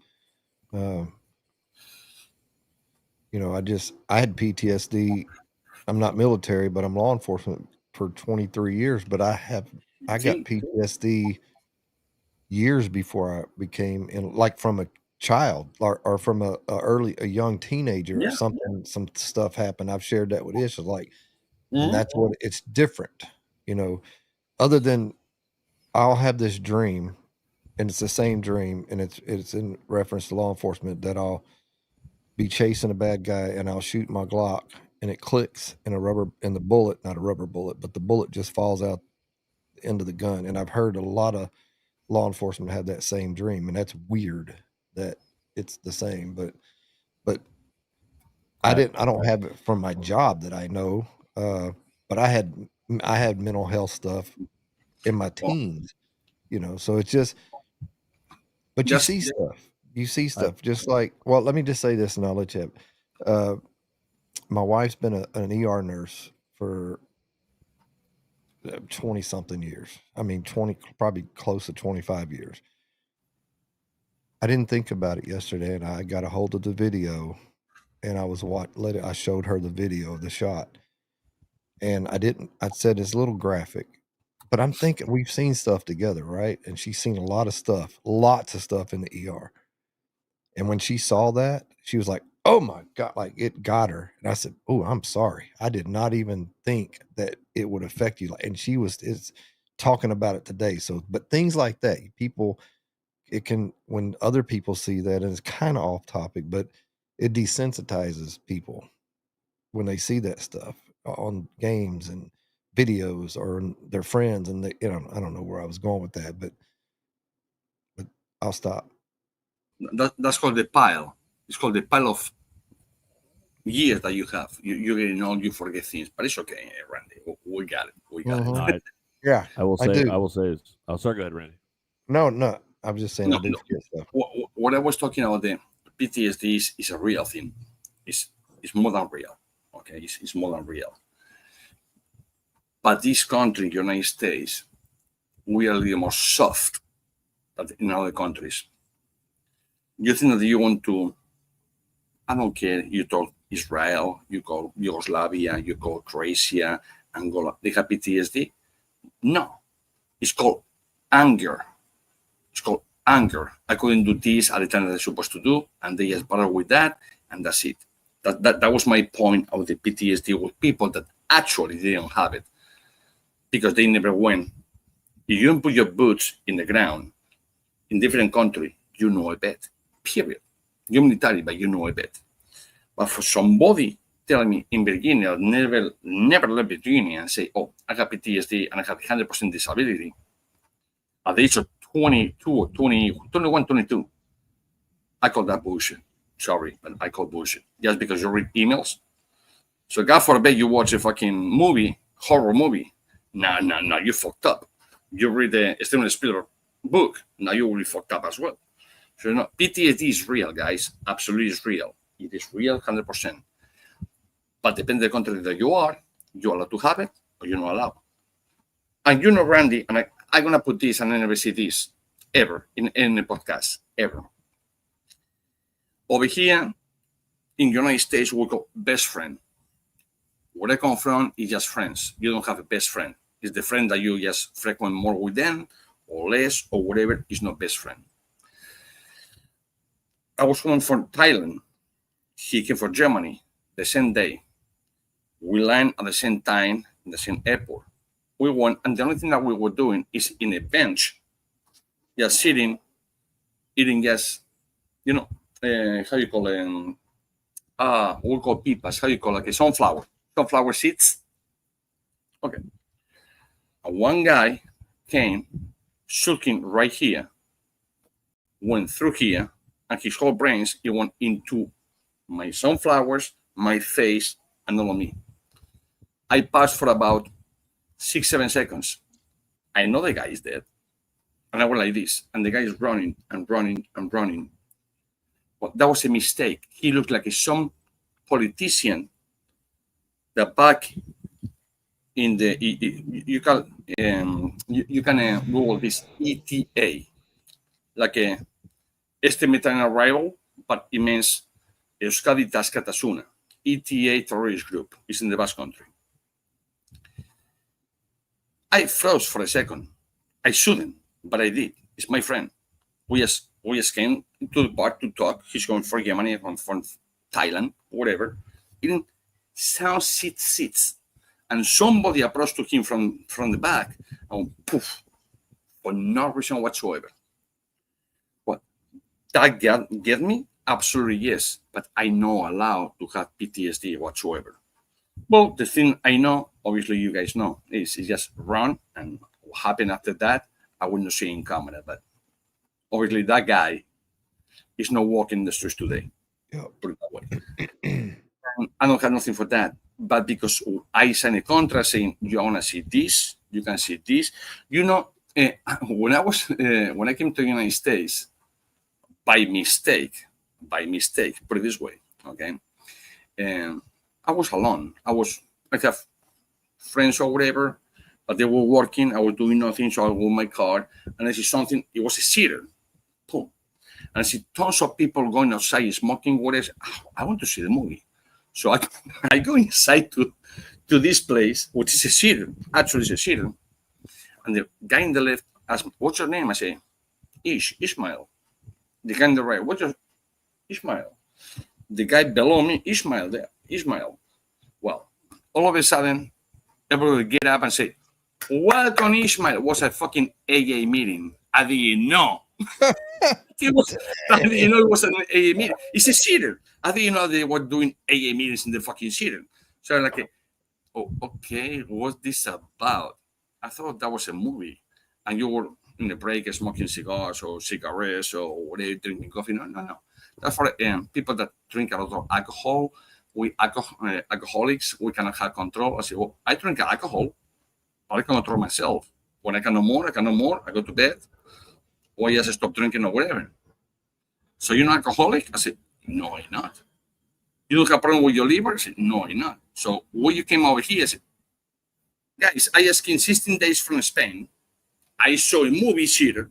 So I came to see the fucking movie. Oh, theater, not a cedar or a cedar, but you're saying a theater. Okay. Cinema. There you go.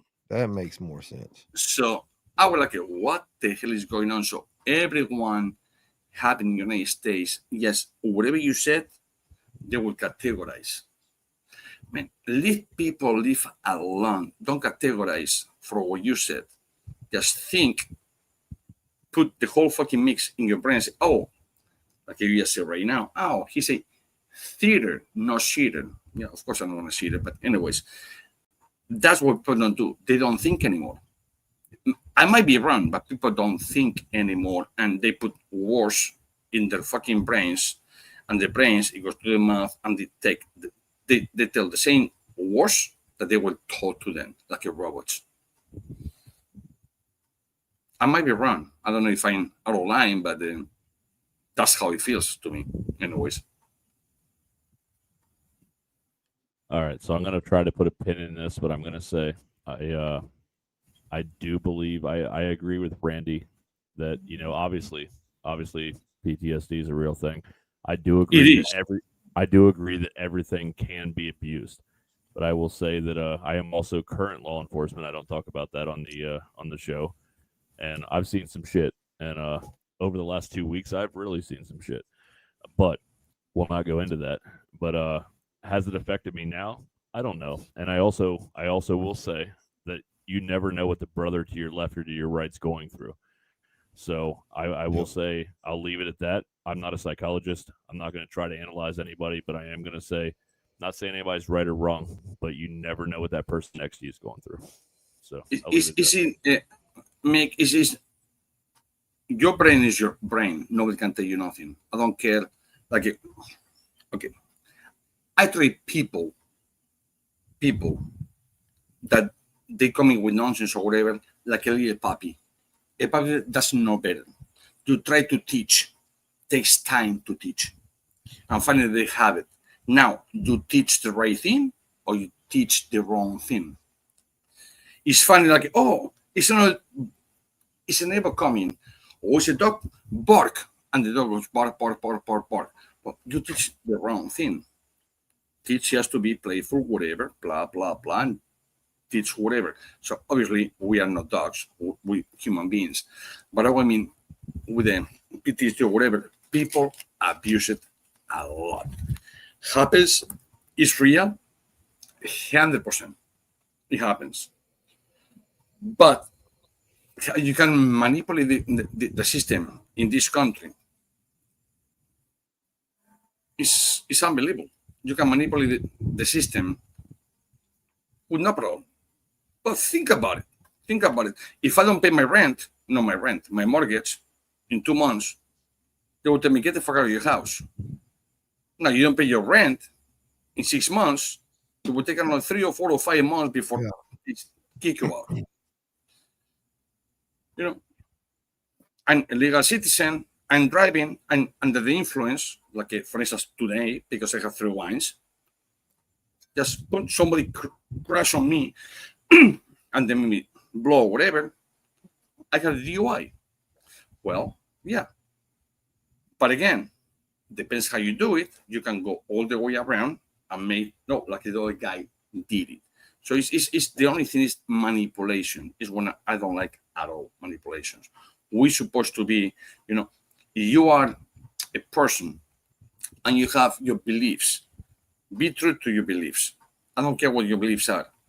but don't try to put the blame in somebody else. If it's your fault, it's your fault, period. Don't try to, remember how many times happened to you guys when we were in elementary school or whatever, and the teacher doesn't like me. That's what she felt me. The teacher you have 12 teachers, and 12 teachers doesn't like you. Don't you think that you are the problem?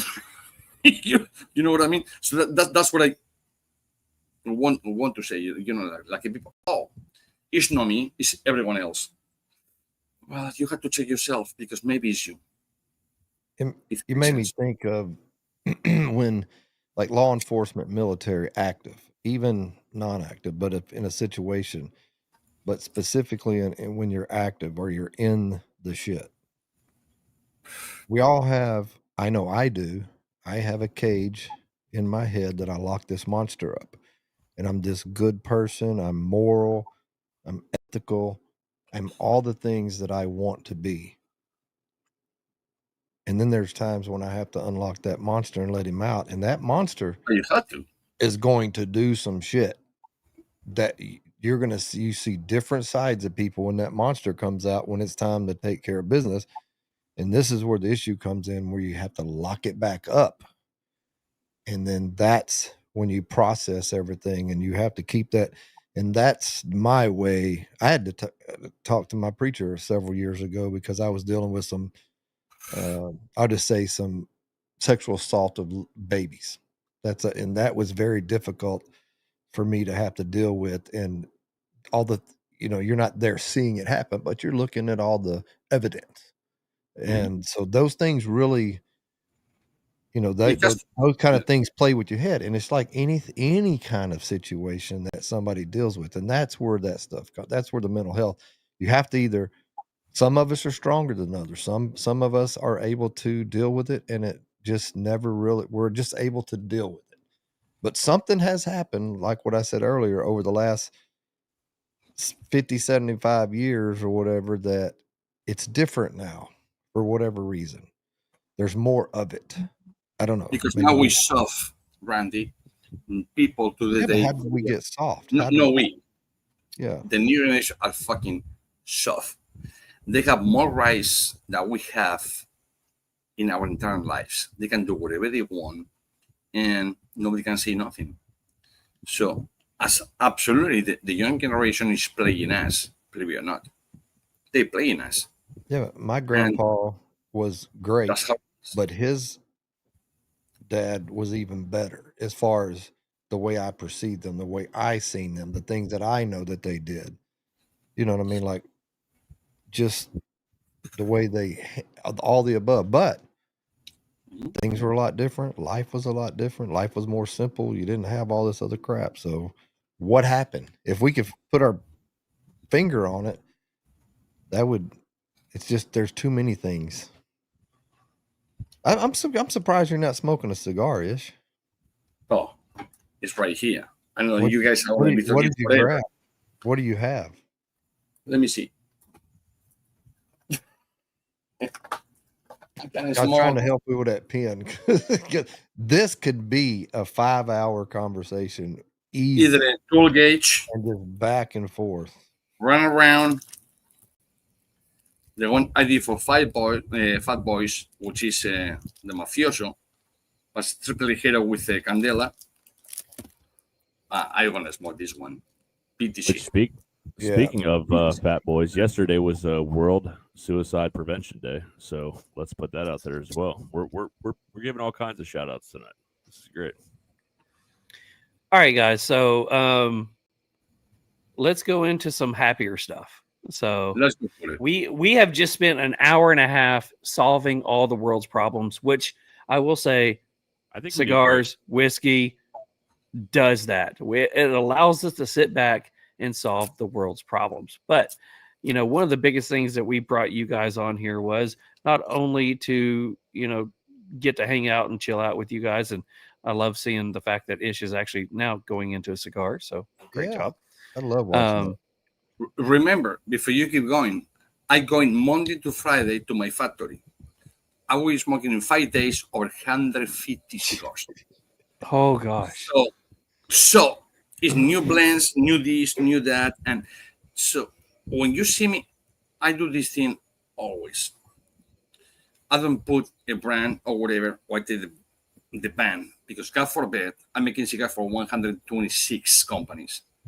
They see me in your video, my video, whatever video, and say, "Oh, why are you smoking that cigar, not mine?" So now it's a conflict. So I learned to smoke or my own cigars or cigarettes. So like this is not conflict. If it makes any sense to you guys. Oh, So- 100%. It does. It does, but just one quick timeout. Did you say 120 or sorry, 150 cigars? How many cigars did you say? 126, 20, No, how many 126 120. brands that I'm How many cigars for. cigars are you going to smoke next week? That's how many. He's asking how many Yeah, cigars. I'm you gonna sorry. smoke? I lost track. Oh, I was I'm gonna smoke about 110, something like that. 110, 120. that's insane. Okay, cool. All right, I'm good now. So that's what I was smoking, just cigarettes until now, because the cigarette has nicotine no matter what. Like you inhale it and you just put it out, whatever. This is in your mouth. It will kill your bad taste no matter what. Your bad taste, it will kill it. And again, I fucking froze. We can hear you though. We can hear you. Yeah, Can you hear us? we can hear you. So let's go into Cigar Dudes podcast. So I was freeze when you guys out, were talking. so out of all the people who are on Cigar Dudes podcast, I will say, Randy, you're the constant. Yes. So let's go back into, how did Cigar Dudes podcast get started? What was that process?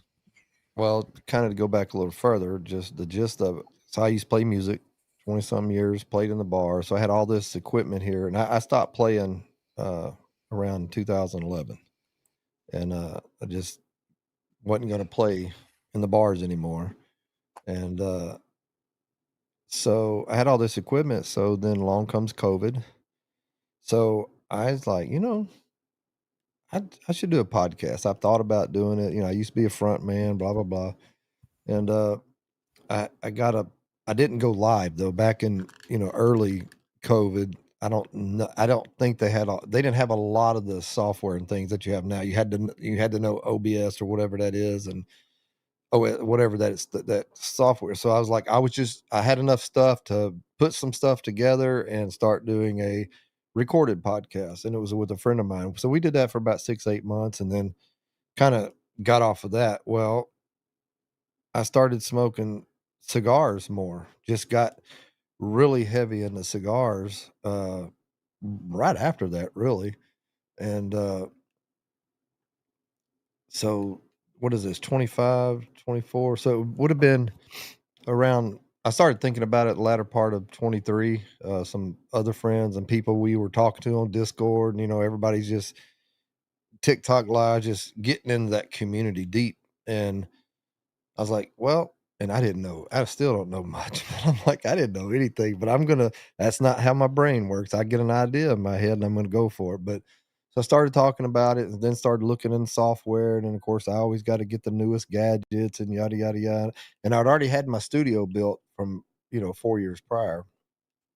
And so it was going to be originally, it was That Cigar Dude. That was my handle, That Cigar Dude. And I was going to have like me, and then I was going to bring guests and hosts. And then it just kind of quickly grew with the people around me at the time. It was like, I think the most we had were 6 or 7 panelists, like at one time. That's how it was when we first started, I think. And it kind of grew, and we had a few people on, and they stayed. And then their faces have changed over time. And I don't know how long you've been on here, Ish. 6 months, maybe something like that. 8 months, 8 months. Yeah. Aldi had came in.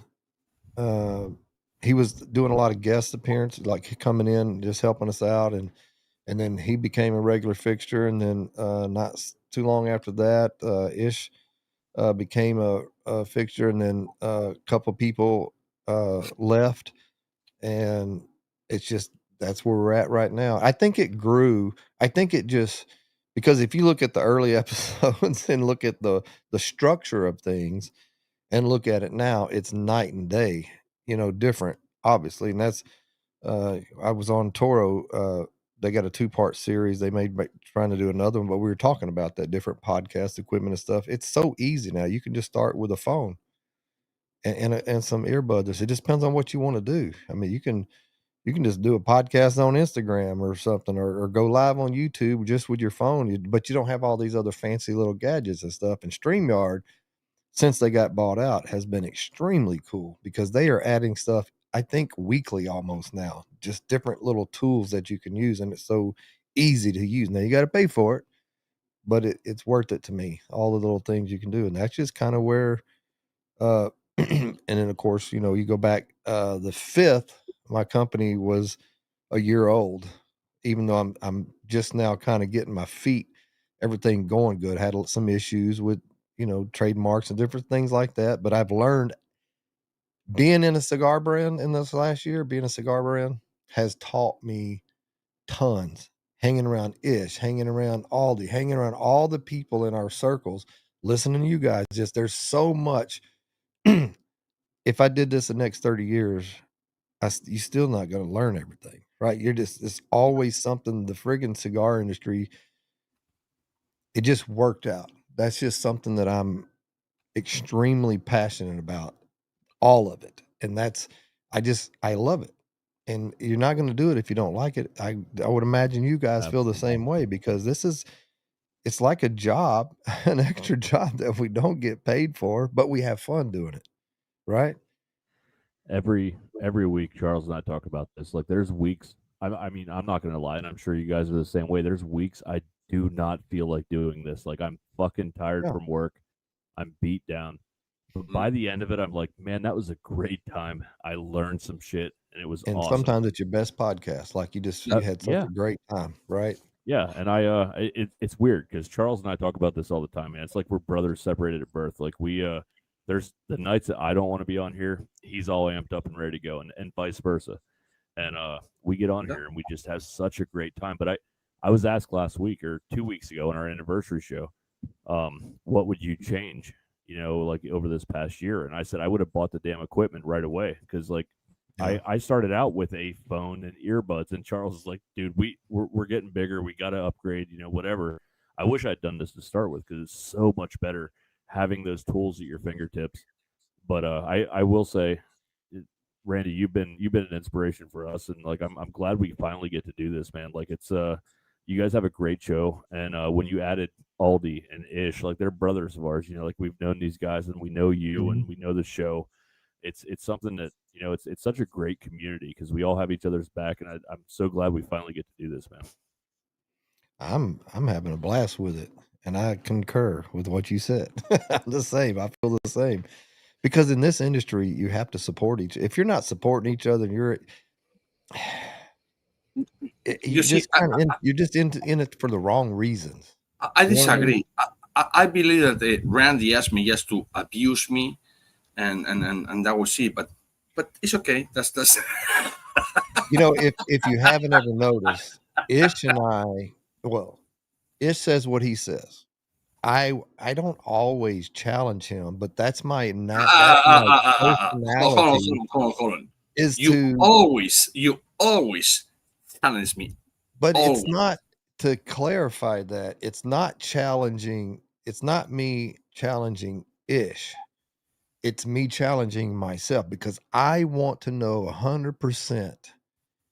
Because number one, I'm a brand, and I'm trying to learn everything I can about that. You will never know the podcast, but you see what I'm saying. I'm trying to learn what I can about it. And when somebody if you just told me something, I'd be, oh, that's cool. But you know what I'm fixing to do? I'm going to start researching it, because I want to make sure that it's right. Guys, the good thing about Randy, yesterday we had the TPA every Wednesday, 8 o'clock. TPA members go on and join. It could be 30 people, or it could be, he just left.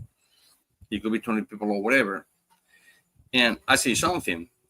And as a matter of fact, Randy, because he's how he is, he has to verify everything.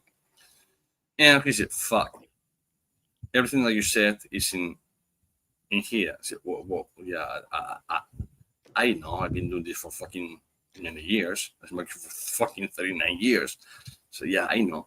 But yeah, Randy is a person that he has to have no one source, not two.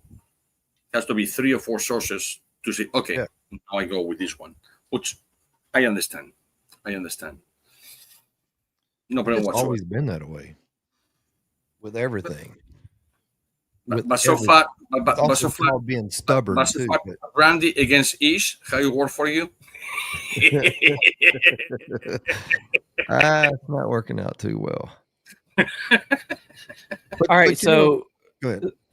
going I mean, you as being the person who's been leading this podcast forever, going back into the what you guys were doing before and what you were doing kind of in the middle and kind of now what you're doing now. What are some of the struggles that you went through as trying to not only go for something as the Cigar Dude, but then going through the Cigar Dudes podcast, then trying to bring your brand involved in with this, and then trying to revamp it to get more people in? Yeah. What were some of the struggles that you had going into this? Because, there's people that watch you every week. They're all in the chat right now, but they don't realize that there's a struggle behind trying to keep something like this alive. My brain always tells me like when I played music, and I think a lot of times that affects me, because when we played music, you had to have a set, we had to have a show kind of planned out. I don't do that. We don't do that with our podcast. Everything is organic, and we've held with that. We don't plan anything. All the questions. The only thing that's the same is I started out, "Hey guys, welcome to the show. This is this," and it just starts rolling. That's why it's so important for the audience to be. I love the questions, and when the audience gets involved, because then that starts sparking everything. That's the most fun podcast, is when everybody's here having a great time with us. But a lot of the struggles, like starting out, I had no idea. It was the Cigar Dude. I think it was the Cigar Assassins. Was a group that we had started. Rob and Tom and them are over that now. And but it was a Cigar Dude, and I was going to bring people. You just kind of have all these ideas, and what are we going to talk about? Limited knowledge with cigars, but we're going to talk about what we knew, and hopefully people that tuned in would listen to what we knew.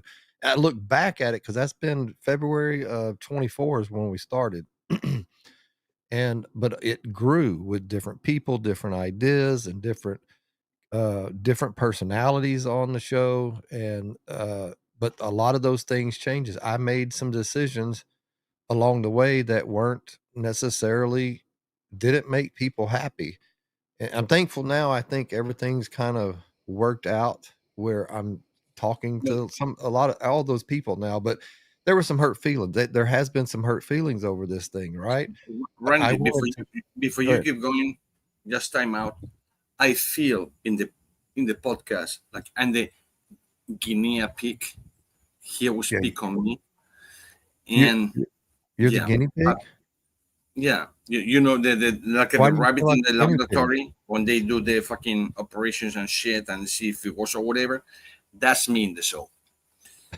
No, it's not. But it's okay. It's okay. I still love him. It's okay. But that's just kind of the way it just kind of I get, and that's the way I've always been. It's because I did the same thing with my music. When I started out, I was playing with somebody else. Like basically, if you could say I was on somebody else's podcast, but then I started doing my own thing. I bought all the equipment. I started running the shows, booking the shows to play music, and like I felt like my name, me, if something was bad, it looked bad on me, and I felt I brought that same thing into the podcast. So I overthink things too much, but somehow, some way, everything has worked out. And you're not going to, unless you've done this before.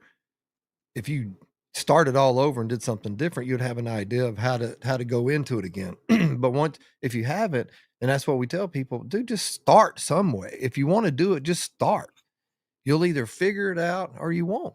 and just do it and learn from it, just like with anything else, and just keep on doing it. And if you have something that people want to watch, then they're going to watch. But I don't like dead space. Dead space it triggers me somehow. That's not If good. there's Me a either. dead, I feel like I Yeah. did it like, oh, and I do that sometimes because it's organic. There's no questions to ask. That's where Ish, for me, that's where Ish and Aldi has learned Junk. also Right there. to come in, and But- he reads me now. He knows when I'm having an old man moment, and he pops off with a question, and it kicks. And so and our personalities are so different. All of our Totally different. personalities are different, you know. But let me ask you this, Randy. Do you listen to your shows back ever? I do sometimes. I do, Okay. but So when you think there's this long dead space where things is crazy, it does not seem as long when you listen right. to it. Yeah. But I'm 100%. the same way. Like I Yeah. freak out when I'm like, It's never "Oh, as bad shit." as you think it is. It's never that bad. Yeah. When you listen to it back, you're like, holy shit, there was nothing there. You know, it's Yeah. fine. The only show that we did with the Cigar Dudes, because people ask me, "Oh, what's your show?" and say, and just listen to what you said or whatever. I say, okay. What the one with the theme with the cigars? First cigar and like this. It's an hour plus. Second cigar and like this, but I start to go. Third cigar and like it. But again, I have a broken neck and a broken back, so I cannot be sitting down for too long before they add. No, it's not a tick. It's just my nerves go boom, boom, boom, and stop it, motherfucker. So I was saying, God damn, you were like a 3 hours fucking. Hey, 3 hours. Look at these guys. These guys go at least 3 hours. You know, it for us, it We seems try like not to, but it does every well, week. it's just like for us about that hour mark is when it just seems like we just got warmed up and everything's starting to kick off. And But then again, you look up and it's been 2 hours. Randy, it's not the same thing. 3 hours talking over here as a friends, talking about 9/11, talking about Charlie Kirk, talking about whatever, or just talking about me guessing fucking blends. Well, the first That was a great episode, though. I said, what the fuck? So that's that difference. Well, Because wait till the new one. I am under pressure. If I'm under pressure, I can be like this, like in nothing. My face doesn't move, whatever. But if I'm under pressure, I trigger my fucking nerve on my neck, and I will go. I'm gonna start to go like a t, and people say, "What the fuck is happening with him?" Well, He's like, looking back at that Poltergeist? episode, but looking back at that episode, there's what you call. So I had a at least one season on TV. But I know some people in the entertainment industry, and I pitched them an idea, and we got this show. It was called Big Texas Heat at first, and it's called Fat Cops. If you're interested, you can go to Apple TV and I think purchase the episodes $2 or $3. There's 10 episodes. But I say that because when you do a reality type show, you have to have characters, and you have to have something that builds up, and there's always this climax. There's something at the end that things, when you watch reality, that's why you're watching it. Well, what's going to happen to it? Well, they didn't say it. Or any show, really. You're waiting to see if that person falls in love with this person, or this one cheats, or whatever. With that cigar episode, we were waiting to see if he was going to guess it. And that was the most wildest, unpredictable thing I've ever seen, because not only did he nailed everything, and nailed the friggin' blenders and the cigar name and the factor. I mean, just everything. And he had no idea.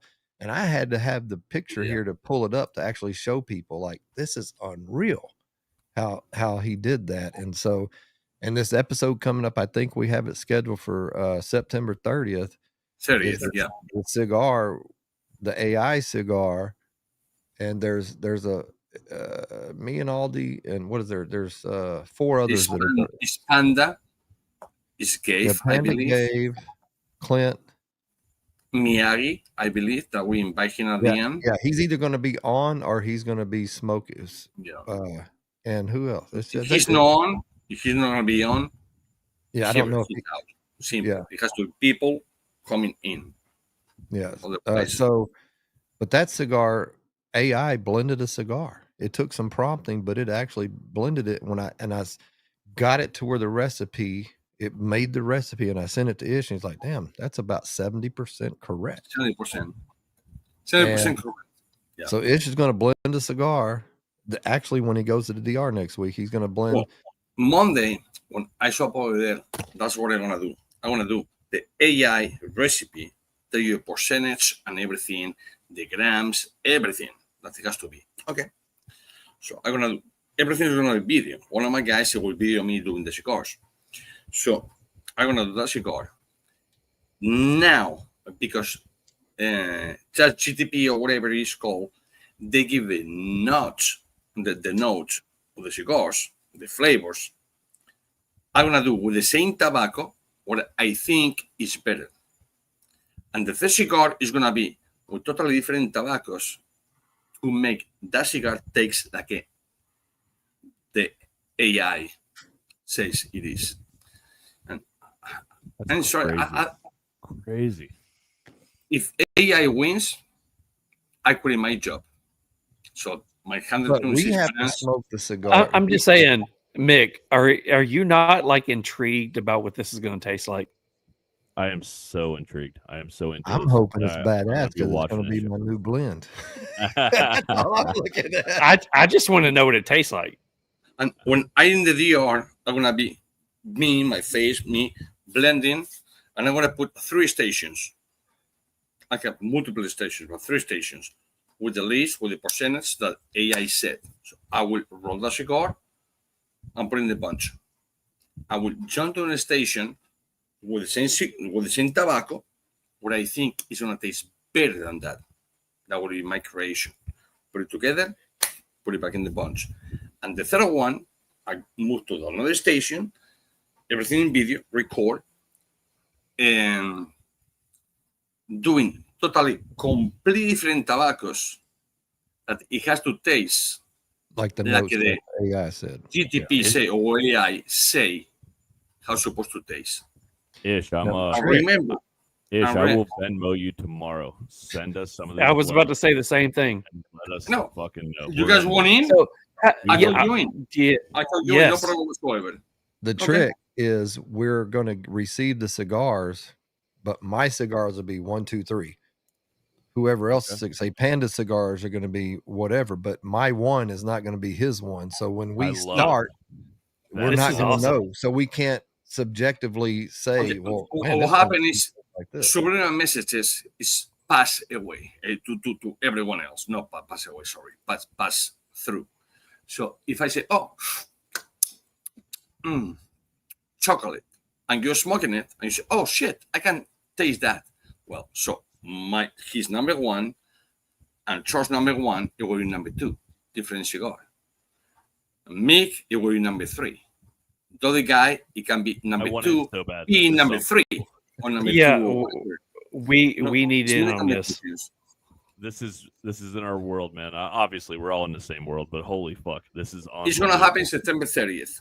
Wait, hang on. Whose idea was this? This fucking guy over there. Man, dude, this is brilliant. Fucking brilliant. Look, I tell you something. I don't know if I like, love, or hate this motherfucker.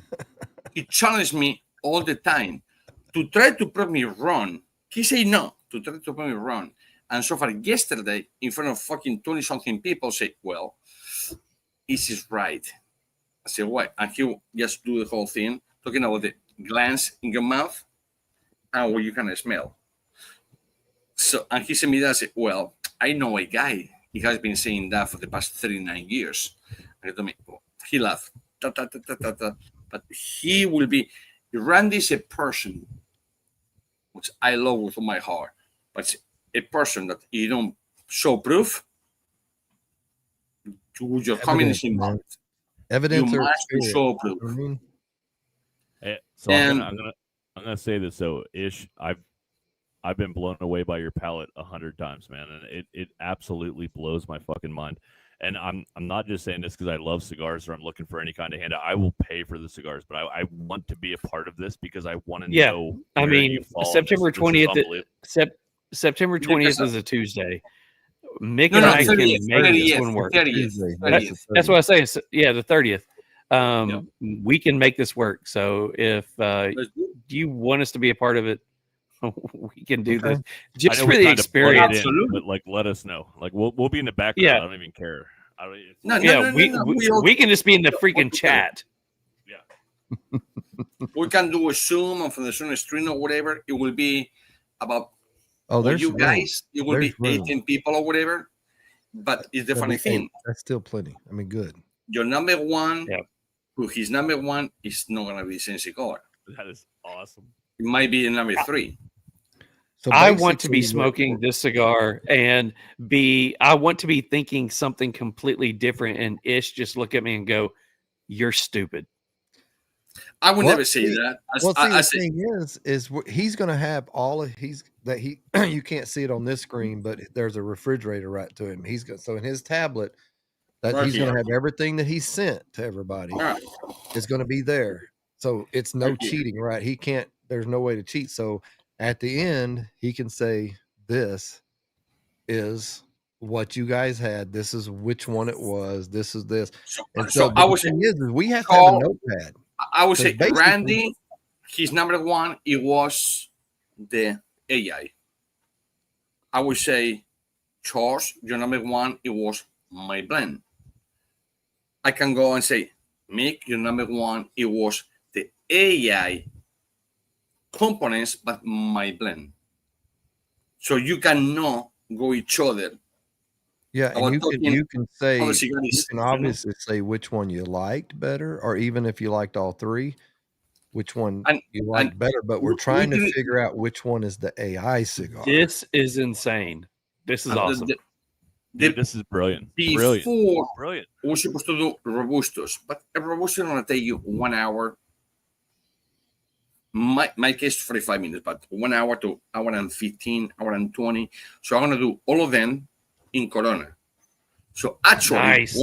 we can smoke 3 cigars in under 2 hours. Yeah, Period. Game. That's it. So, yeah. yeah, it's going to be, and the reason the time frame is because he's going next week, and by the time it's fresh rolled, we don't want to go over that. We can have 2 weeks because then the cigar will, kind of be Change flavors. change a little bit and all. We just want it to be as fresh as we can, or you'd have to wait a while. But it'll be, and that way it'll burn good and all of that. So that's also important when you think about, because the AI tells you where to place the tobacco and yeah. and the binder The and all. So you crops, have to, these, that. It's if like it a, didn't burn right, I don't fuck. know. Maybe it doesn't combust exactly right or something. Again, in a factory, if you own a factory and you know factories, you can put a chupacabras, what is called, the humidity of the cigar. 1 hour of that thing is equals to like a between 7 to 10 days aging run. Wow. So if I know it for I got to show y'all 7 this. days or 5 days, Wow. Can That's you imagine? beautiful. That is. I love the absolutely red. beautiful. That's That the blood brand red new. at the bottom of it. Dude, that I makes love it that. stand out. I wanted red Man, because of the Habano. Okay. I will say this real quick, and then I'll leave this go. Don't let us bully into your thing, but like that is the coolest thing ever. And if we're honored enough to be It's a part fun, of it, that's cool. man. It's going to be but fun. Don't let us bully our way and tell us later in the chats that we're assholes. No, and that's fine. Yeah, It's gonna we're be all fun. good with that. Who We've been wouldn't told that want to before. be in this though, right? Like it's- who it's wouldn't? already- That's the reason that we're saying this, because as people that enjoy this experience, yeah, we want to be a part of it, but you can privately just say, hey, nah, don't worry about it. no. And we're good. I'll tell Charles later. I'm Absolutely, like, yes. yeah, No. we tried. I have about kidding you not. Since we said this last week, and I can show you my phone. It's show you. I have about 200 emails, tests, calls, whatever. I said, well, you buy cigars, whatever, but no, it's gonna be just for a panel or blah blah blah blah. But every one of them say, how the fuck AI is gonna make a better cigar than you? AI doesn't fucking smoke, AI doesn't smell, AI whatever. I said, but AI, to my knowledge, I'm looking at nobody else. When Randy sent me the recipe, I was impressed. It was a 70%. They could give 5% up or down. Correct. See, that's pretty cool that AI was able to get that close.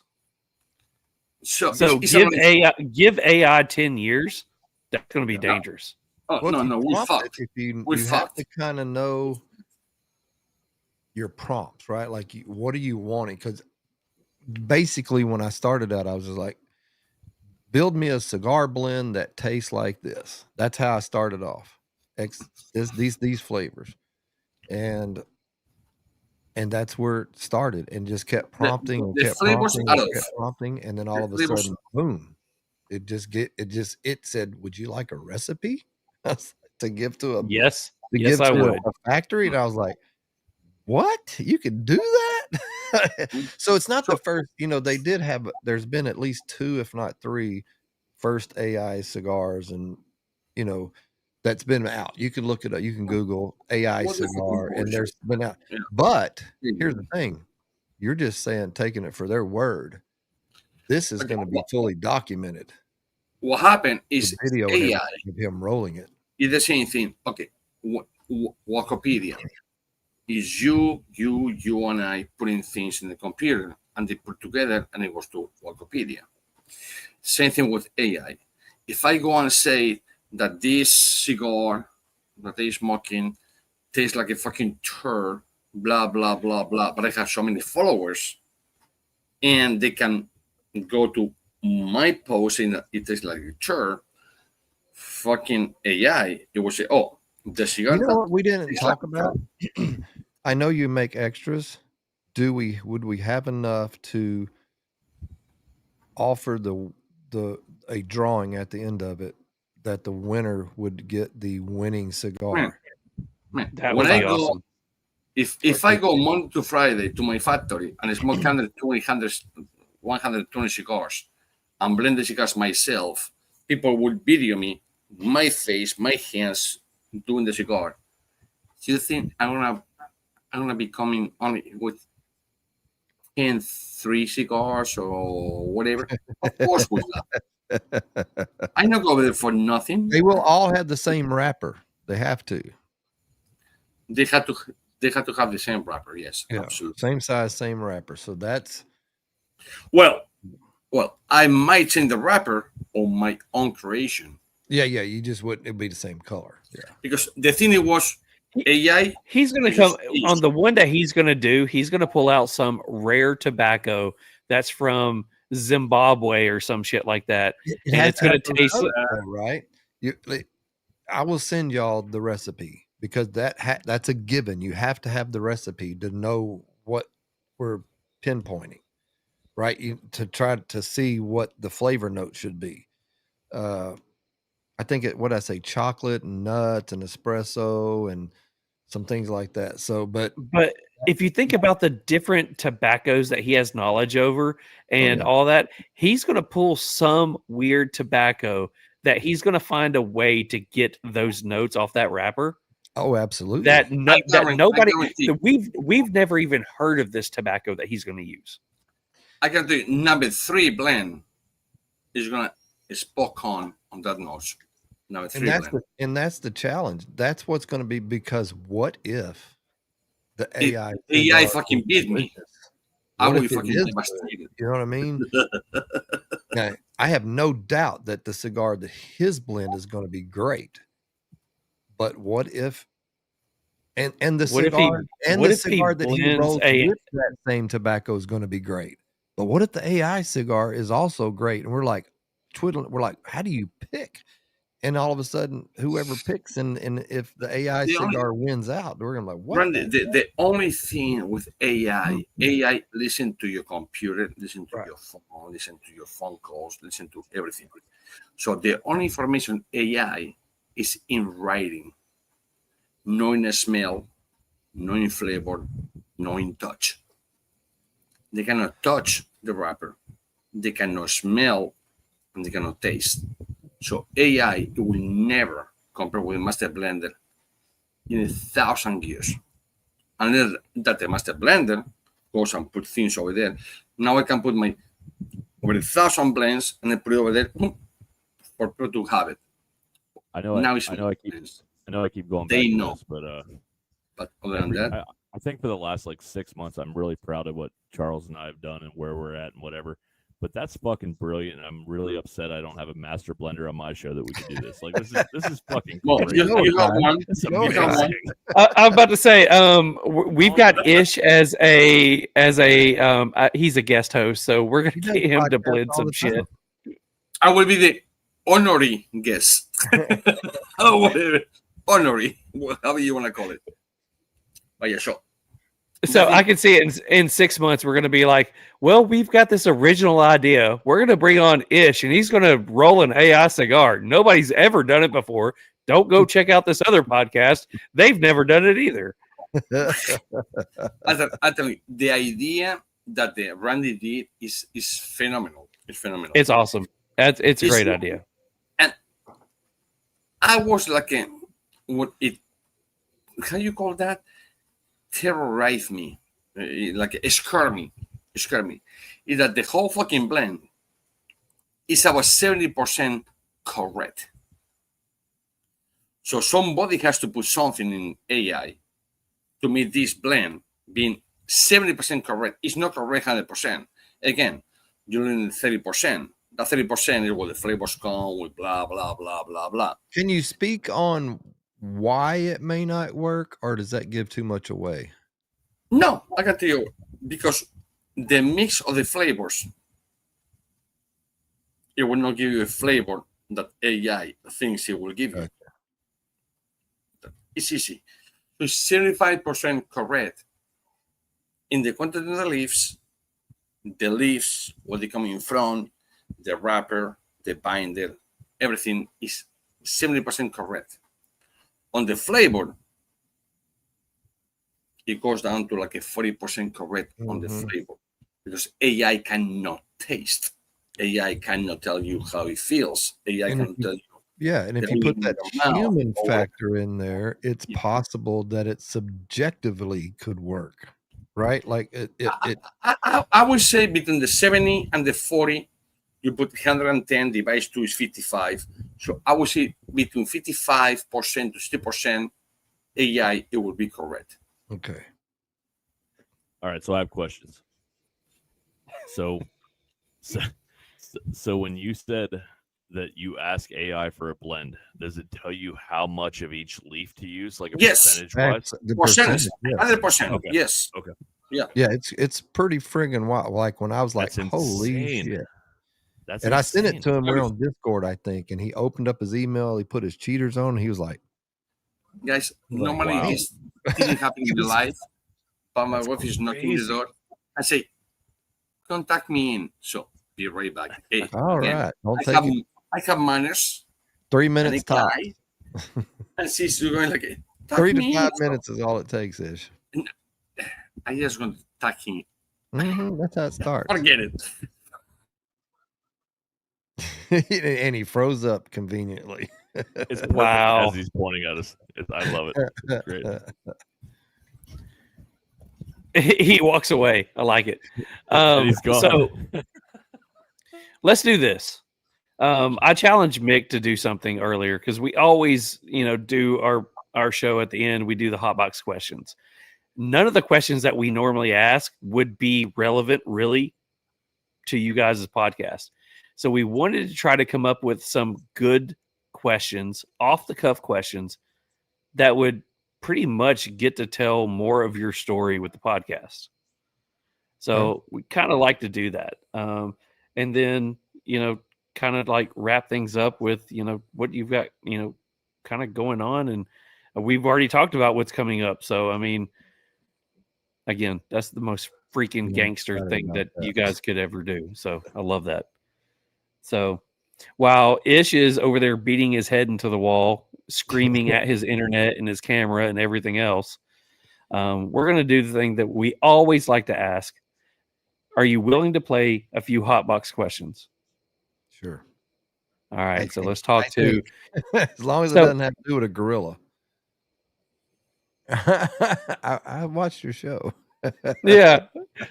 All right. So you may know this guy. Let's talk to the one and only, the bearded wonder, John Aldi. What up, Real Smoke family? John here from Beard Apothecary, coming to you from the Beard Apothecary headquarters. Want to let you know about a new product that we just dropped on the website. It is our first ever mustache wax, dubbed the Moustache Wax. This comes to us from a big help from our friend Larry Moose. Larry was instrumental in getting this whole thing together with all the research that he did and all the talks and the Zoom calls and everything to get this product out there. Larry tested this for us. We've got it dialed in. It is a very good medium hold wax that will help you keep that handlebar going, help you train that mustache. This product is no joke. Larry was a huge help. Thank you so much, bro. Real Smoke family, make sure you like, comment, and follow the page. Get these guys blown up. Don't let the beard look weird. Stay metal, my friends. That was awesome. Aldi's awesome. He's not our favorite Aldi, but Aldi's awesome. I will say that, we do have a lot of Cigar Dude podcast people on here watching. Do us a favor. If you're a Real Smoke person and you haven't started subscribing to Cigar Dudes, check them out. They do a lot of stuff on Tuesday nights. We do a lot of stuff on Thursday nights. And one of the things I do love that we did was, I don't think it was on purpose, but it was kind of on purpose. We all kind of found our groove on what nights, and there's a lot of different podcasts. You can pretty much watch a cigar podcast Monday through Sunday now. And, we all love each other, have the respect for each other. We try to schedule our stuff in different times, different days. That way it kind of brings everybody to everyone. So if you're one of the Real Smoke guys and you're not following Cigar Dudes, go do that right now. Even if you got to jump out for a second, go follow them. If you're one of their guys, we humbly ask that you come follow us. Absolutely. We're not as big and awesome and don't have master blenders on our show, but it's getting there though. Hey, it's growing. I'm watching. Hey, don't think I ain't paying attention. Brother, that's what she said. 100%. That's what she said.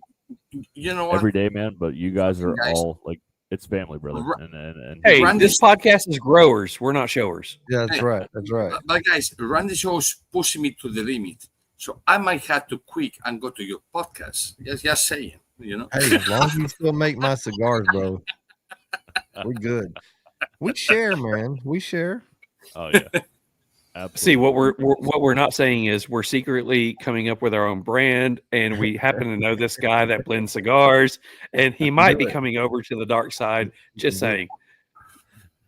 You never know. You never know. All right, so we got 10 random questions that we're going to try to come up with, and all of these are pretty much off the cuff, and these are all related to Cigar Dudes podcast in itself. So Mick starts off. Go for it. So since he's not on here tonight, and he's going to hopefully watch this later, who is your favorite Aldi and why? Tanya. Yeah. Why? He's no competition. It's Tanya. It's sweeter. It's Tanya. It's no competition. Tanya. She's prettier. She's sweeter. We agree, but I just wanted to hear from you guys. Guys, I have to tell you something. I had the pleasure to have in my house, right here where I am, in this patio, Tanya twice, with Aldi twice. With Aldi, I travel around different states or whatever. And Tanya, it was in another state that we travel. But we always say Tanya is my favorite Aldi, whatever, because she's the woman and this. But I never met a person that what he live for a living still have a fucking heart. After what he did for a living, he shouldn't have a heart at all. And this guy's heart, the way in goal, is not even close to me. So John Aldi is one of my favorite persons in life for sure. Yep. I would agree with that. I can't We top fuck it. with him. We fuck with him all the time, man. But I agree completely. He's one of our brothers, but we love fucking with him. About that, I had to ask a question. So that's a great answer, man. All right. So question number 2. We have a new brand owner with the Cigar Dudes. We have a master blender as well as a brand owner on here. So put aside the fact that you guys basically you guys have your own brand.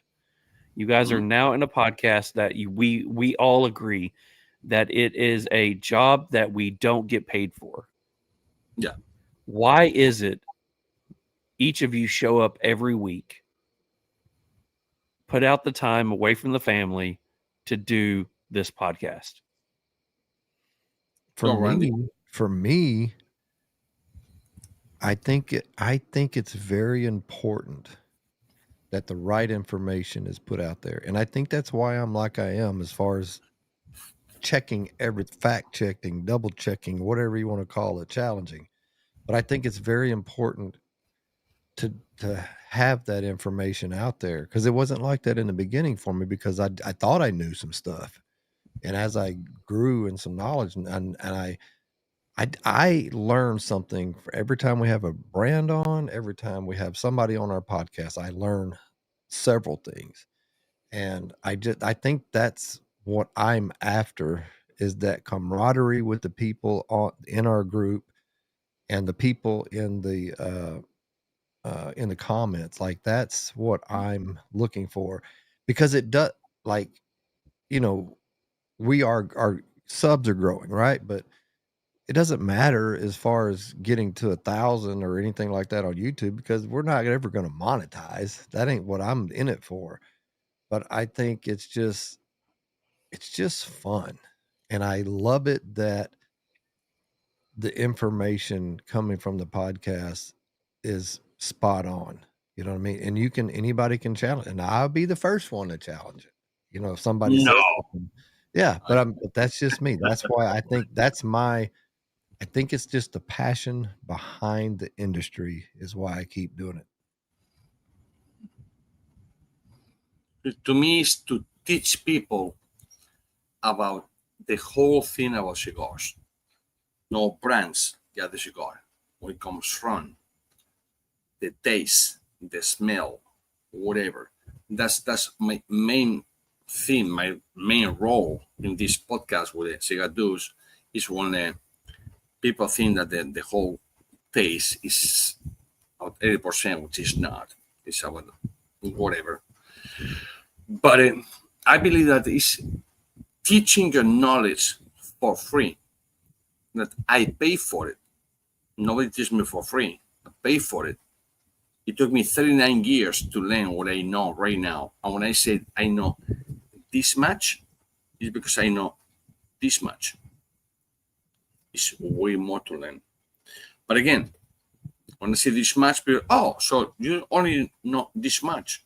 I know this much. Well, prove me wrong. And they can't. They can't.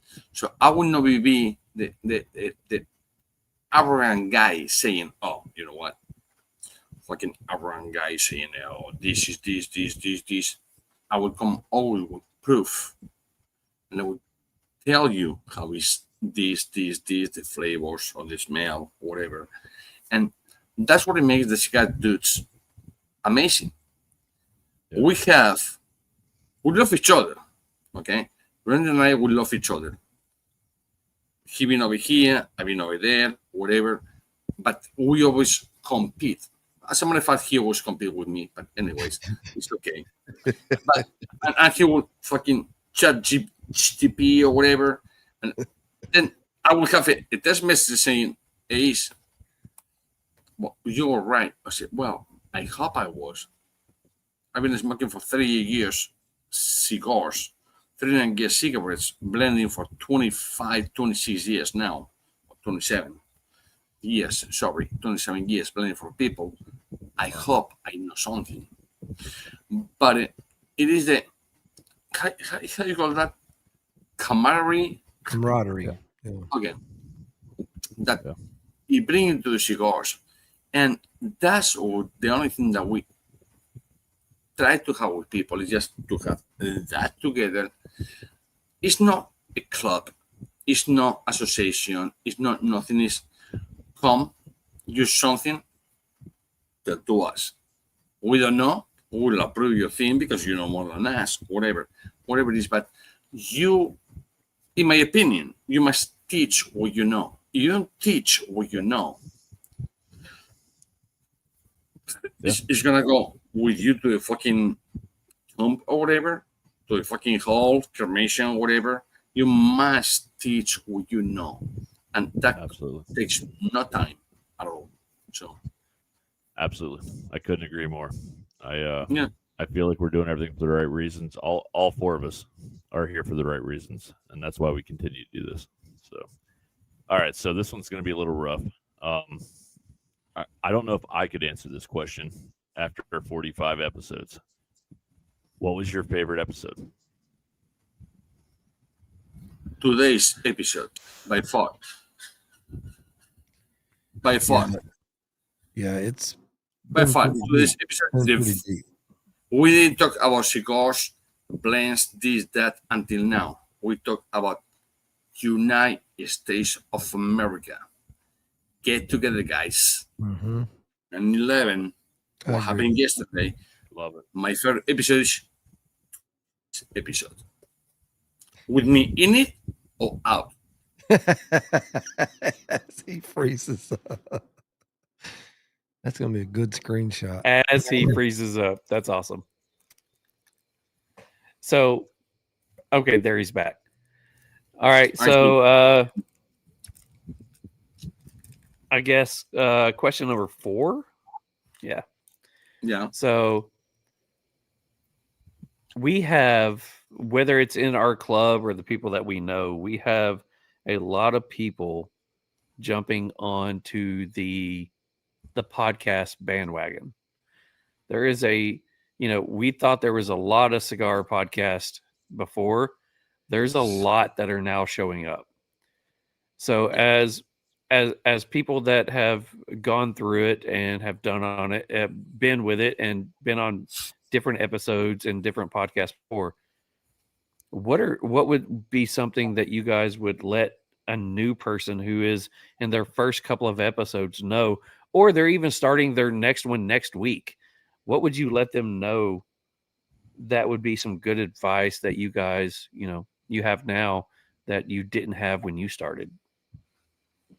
I think you're just gonna have to learn on your own. I think the biggest thing is you need to research, look at equipment. It depends on how you want it to look. You have to kind of have an idea of what you want it to be about. What do you want to do? If you want to do the same thing, that's fine. Do you want it scripted? Do you want it non-scripted? Do you just want to do a 30-minute? Do you just want to do videos 10 minutes, do reviews? What do you want to do? I think you have to, and it's okay if you don't know what you want to do, just have fun with it. I think that's the biggest thing. And if you got a niche for it and it works out, great, but don't give up. I mean, if you get on there and you got 2 months in and you've gained 2 subscribers, worst case scenario, well, reevaluate things, look at what you're doing, talk to people, ask for, constructive criticism, and be willing to take that. If you ask for it, be willing to take it, right? But you don't have to do everything somebody says, but it's great to have somebody else's opinion on it. And I think just keep doing it. And if you're passionate about it, it'll start shining and things will happen. Again, you go back and look, the very first one we did to now, it's night and day different. The quality all the way around, just all of it. And to me, we're the same thing. So what he said is totally correct. The only thing I will change is do not try to be who you are not. Exactly. Do not go Don't ahead. fake it till you make it, kind of thing. Yeah. Yeah. Look, I hear that fucking phrase where make it until you make it. Nobody that fake it and make it ever. They would not make it. But anyways, back to this. What he says, what Randy says, is to me is a perfect example. No, learn what you have. Explain to people what you have. Now you have more knowledge about tobacco. Explain those people about tobacco, and that's it. And you will see your numbers going pling, pling, pling, pling, up. Or you bullshitting, you will pling, pling, pling, going down. And that's how it works. So Yeah. the main thing is do not lie. Yeah. Don't lie. Now we've said it since day one, man. We want to do everything live. There's going to be days I fuck up. There's going to be days I can't pronounce words because that's who I am. But we have fun with it. We go live, and for some reason people enjoy watching it. You know what I mean? Like we said if we struggling against That's what you Rob. That's great. I would not hey, subscribe to my Rob. It's I called subscribed.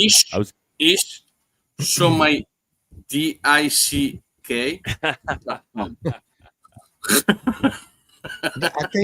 want to add this to there because you may be going here with it, Mick. Like, go ahead. So ours is typically, it just for whatever reason just always seems to be 2 hours. Kind of touched on that earlier. I've tried to cut it back to about an hour, but it just doesn't work. But what I do is I look at my analytics, and for whatever reason, the last 3 months, whatever we're doing right now is working because the numbers. You guys notice, and so you got to do that too. Yeah. You notice he said what I do. There's 3 people in the podcast, but he said what I do. Like he's the president, he's the boss. No, I said we have tried to keep it down to an hour. With you, fucker. If I said we try. I look at the analytics because they don't look at them because they can't read them, but I definitely share it with them. We try. Let's be honest. Is you want to have a good podcast? Okay. Today, probably your numbers will go up for 2 reasons. Charlie Kirk and 9/11. Your numbers is gonna be up, because you thought about that. Most probably, every year that people coming over here and having whatever, they will never mean those 2 situations. Your show is gonna be very high. The cool thing about the show, we never script anything. But I told him going into it, like I have a few things on my mind I want to get out there. That's what we're doing, and every week that's what we do. We try to not script anything. We see where the show leads us, and every week we try to stay under 3 hours. It never fucking works. But we try every week, and it just we let the show lead itself, and we have fun with it. And we try to get some great information out there and some great brands and some great people. And I truly think we're succeeding in that realm. But I think you guys led the way in that, man. I really do. You guys really did a great job of just having fun with it. Think about it. How many people are? I cannot see it. So how many people are in your screen seeing the podcast? I don't know. I can't see it either. Charles sees it. Let's see. We currently have about 40 people on right now after about 2.5 hours. Nice. Okay. 40 people. Let's do this. 50 people coming in the show. We will do an amazing prize for you guys. It will be the 5 cigars, between 5 6 cigars, depends the thing. It's called Cigar of the Month. We'll do that with you guys. You guys have two raffles to do or whatever. So go ahead, do a raffle, pick the money, the people going up. And Do you mean do a raffle tonight to give somebody a free 1 month subscription? Is that what you're saying? no, do you not speak English or what? Well, no. Did y'all understand what he said? I didn't understand it. I'm pretty ish savvy, but I had a hard time with that. That's what I said. Yeah, Okay. that's what I said. Yeah. So are you asking them to put hashtag factory? Real Smoke. Oh, okay. Real Smoke works Yeah, too. just put Real Smoke. Yeah. I'm a So little if they confused put what in just happened. hashtag, yeah, I'm lost. Okay. I don't understand English. Okay. Sorry. What happened? I'm gonna say in signals. What happened yesterday? So it's this is what happened. For 5 years, a friend of mine from Pennsylvania, Paul, he would say, "Hey, you have to do a cigar of the month." I said, "No, I don't. Absolutely not. I'll do for a band." I said, "Absolutely not." So last Friday, it was the 5 years anniversary that he called me. He called me back.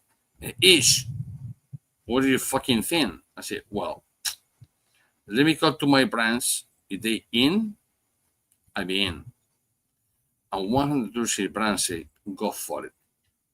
So it's gonna be 5 cigars. In the cigars between the United States, European, Chinese market or whatever, you have about $180 and you have $35 shipped to you. So I'm taking Gotcha. So what you're saying is you just started your own cigar of the month, and Yeah. you're going to give away 1 month subscription to somebody who wins. Oh, somebody speak fucking English. Thank you. God damn it. Hijo de eso. God damn it. I Somebody feel- speak English. Well, Rob said Charles doesn't understand English and Mick has a hard time speaking it. So there you go. That is 100%. 100%. That's what I'm saying. But I'll tell you something. Charles, it is We can do fucking that. fuck on. All right, so we're going God. to we're going to give away that in a few minutes here, but let's get through these damn questions. All here we right. go. So question number 6. Let's go into question number 6. So question number Wait, 6 I didn't do is. question number 5 yet. Oh, I'm sorry. My bad. Wow, you're jumping ahead of me here, brother. That's all right. I got lost. Yeah, so did I. I got lost in the ishness. It was all right. Go ahead. That's a shirt. Go ahead. I got lost in the Question number ishness. 5. Let's do it. All right, I'll make the shirt tomorrow. We'll take care of that. So question number 5. What is your favorite patriotic song? Because it's 9/11, and we talked a lot of patriotic shit tonight. Like, what is your favorite patriotic song? Just so you know, that's what the promos are going to be tomorrow when we send out everything for this podcast. So, what is your favorite patriotic song? I'm having a hard time saying the name of the song, but I posted a post today. It's Toby Keith. Red, white, and blue. Yeah, of the red, white, and blue. Yeah, that's it. That's my favorite one. I mean, That's that country, shit guys. riles me up To every me, time I it's hear it. simple. I'm proud to be American. Here we go. Another song. Nice. I'm proud to be American. Na, na, But na. at least I know I'm free. There you go. Oh, hell yeah. Lee Greenwood, right? Absolutely, Yes. Love it. That's Yeah. look for that in the absolutely post. yes. There we go. Next question. Question All number right. So 6. question Charles. question number 6. Out of all the podcasts that you guys have done, what are some of the most memorable guests that you've had on? That's been like, this is it. This is amazing. Oh my God, dude. There's a bunch. Yeah, I know. I've I been tell you, watching since the beginning. Let me say this.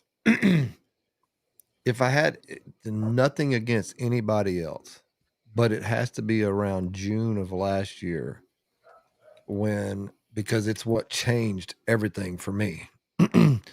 As far as going to craft or boutique is when we had Mike from Toro. We just happened to have him on the podcast, and I ordered a bunch of cigars from Toro, and it was just like, wow, I think it's significant for me personally because of where I went. But then that changed the direction of the podcast as well, is who we started bringing on and stuff. So I think for me, did you ask who our favorite or I would just say that was the most significant one for me.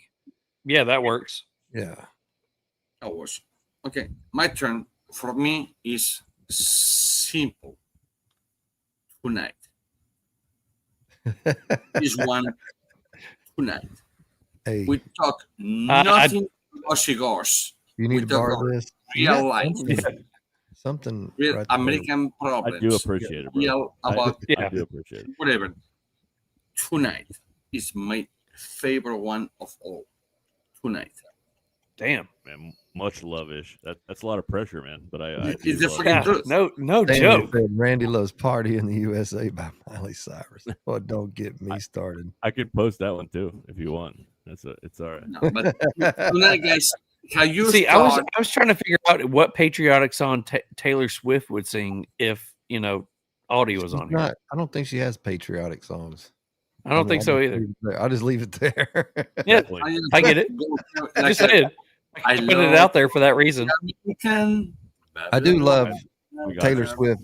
There's a song I can't remember it, but there's when we had our beach house a couple years ago, or place at the beach, I was riding on the golf cart. My youngest, who's now fixing to be 13, but we were riding on there, and she thought that was cool that I was videoing us driving down the beach playing Taylor Swift. I couldn't even tell you the song, but she was loving it. So I can't just say, I gotta hate. I'm gonna hate myself for this later because it's probably gonna become a T-shirt too. But I do love "Party in the USA" by Miley Cyrus. I do.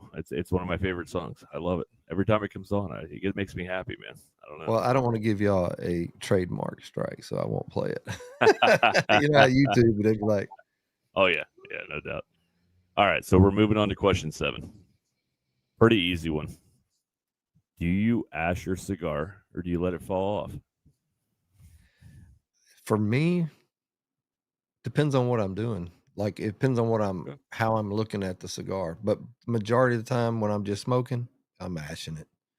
Okay. But me too. if I'm really trying to see how well, especially mine, and when I'm checking mine and stuff, I won't ash it.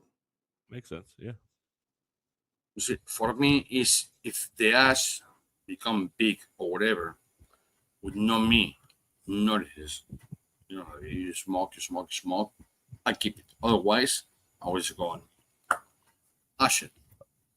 Because the whole thing that you smoke is coming from the front to the back. So you want the acid coming back into your throat, your mouth, your nose, whatever. I That's a get good that. question.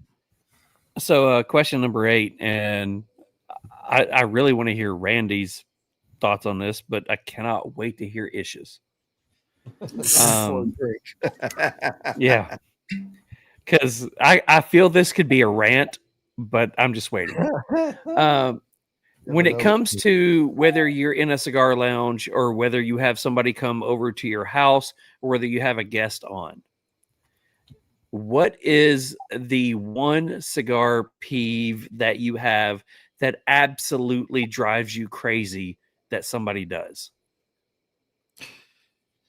There's lots, and I have lots of friends because a lot of us will come in here to my studio and smoke, and the majority. Well, let me see, what is it? Yeah, you're thinking about a rant because there's a lot. I tell you, a friend of mine, Glenn, he come in here one day, and I gave him the cutters. He licked a cigar and cut it, and I said, "Well, you can have them cutters." He said, "Oh, bro, I didn't even think." I said, "Yeah, you did. You wanted them cutters. That's why you did that." No, I think probably one of the especially if it's one of my cigars, because I want them to have the best experience. But really, any cigars when they're toasting, or if they're just, they're right up on the friggin' cigar with the, like, it's burning the wrapper and stuff. I'm like, whoa, that's probably for me maybe one of the worst things, just because I know, like, man, you're kind of, but that's me being geeky about it. To them, they ain't giving a shit. They're just lighting a cigar and smoking it, and sometimes that's okay. You know what I mean? But yeah, it's pretty big pet peeve for me. So, Ish, when somebody's lighting a stick, what is one of the? Let's say two Sorry, things. sorry, sorry. I had, Well, I had to. I'm sorry. Brilliant. wow. Brilliant. Go ahead. It would Try be again. pairing it with Dr. Pepper. Oh, God damn it. No, you didn't say that. I tried to get that out there. I was trying to go when somebody's lighting a stick and pairing it with some Dr. Pepper. Okay. What is one of the things that gets on your nerves the most? And why? It's a fucking 19 Glock. Why? Because they deserve it. That's it. I'm sorry, but yeah. And talking about the transitions.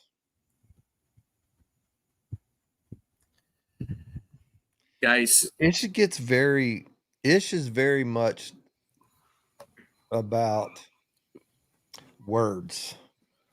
no, Words mean specific things to Ish. Like stick That's- is a big word. Taste versus smell is huge. I learned that Because it's last not a night. freaking tree. Right. yeah. Leather. Transitions. It doesn't Transitions. transition, it changes flavors.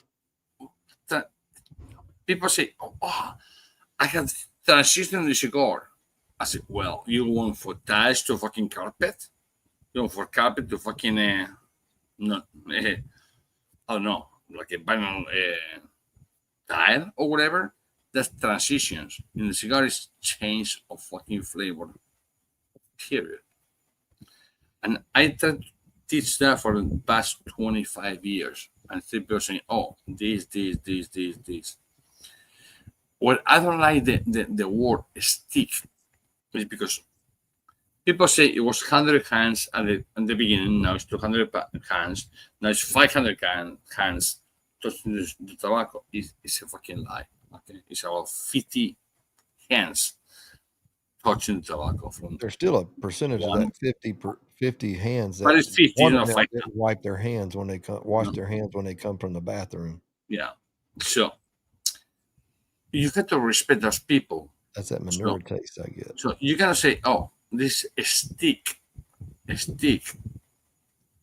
Oh, it was a flower coming to a tree, you harvest, goes to the leaves, whatever, and then you call a stick for what? Or Belvedere, or this, or this, or this, or that. No, it's a fucking cigar. It's how it's called. It's a cigar. It makes any sense, you know? So people just And call me, all I will say is you're welcome. I've seriously been thinking about making some t-shirts that says hashtag Ishipedia across the top. well, you can go to It's not a stick. asish.com. It's not a tuma. It's not a stick. It's It not was- a stick. I can't believe you asked us, Charles. I really can't. I just- That's funny. where are we at? Actually, Ish is going to try Dr. Pepper soon. He said So- he is willing to try it again. I want to try it Number 9. second time Number in my 9. life. Number nine. We're gonna move on But- from that. Charles really pushed that one. This could go on for 2 hours. So here we You go. win in life. You're welcome. You're welcome. It was brilliant. But I don't think it's going to work good at all, but I will All try. right, so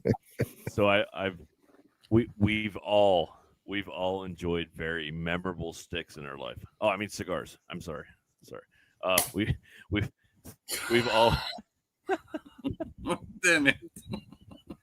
God That was- damn it. it was on purpose. I love you, Ish. I do. So we've all enjoyed very memorable cigars in our life where we've had great cigars with great people, and they've all been amazing. So, like, I've had some great ones at sunrise. I've had some great ones at sunset. We've all seen some beautiful of both. What would you guys pick what would you guys pick? Would you guys pick a sunrise cigar or a sunset cigar? You go. Yeah, Randy.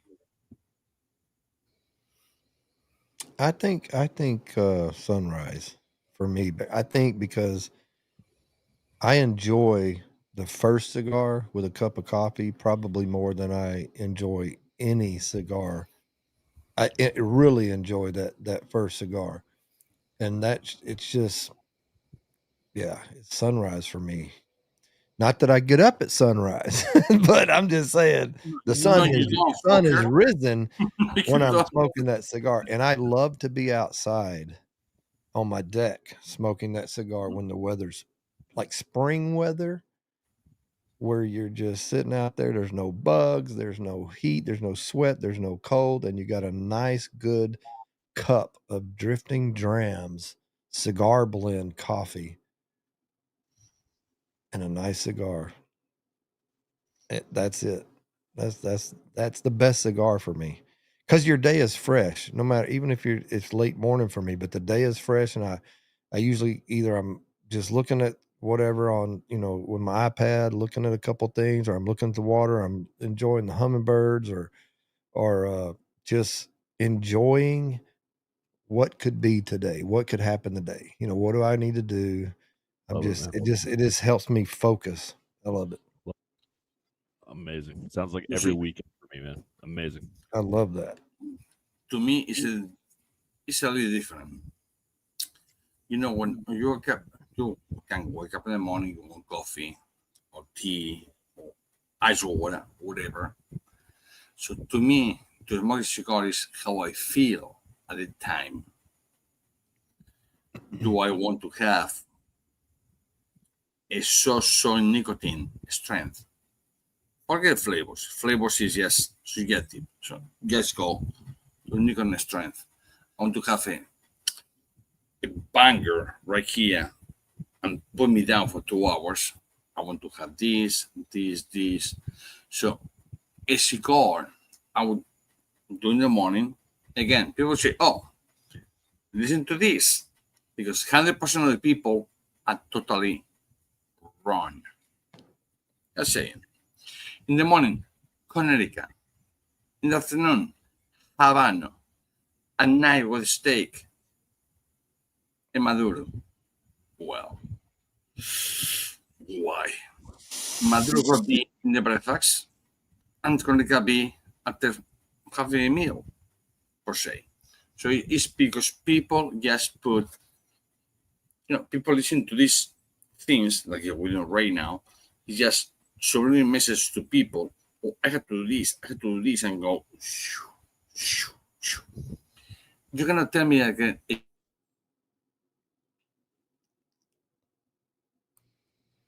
And he's gone.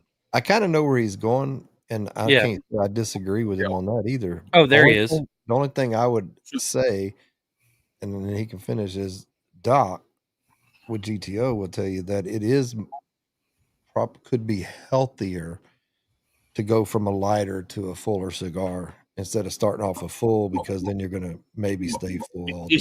I can go Oscar right now, and he will say differently. So it is nicotine is nicotine. Nicotine is not good for you, period.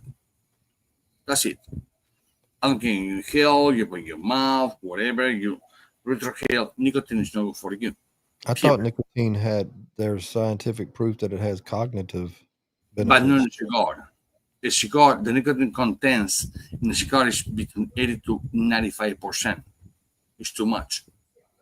Between 15 to 20% nicotine, it will be good for your body. You got to quit smoking. Okay? So, no, you don't have to. I've been lied to. Randy, Randy, real quick, you mentioned Doc. He did what I do for many, many years. Did that make sense?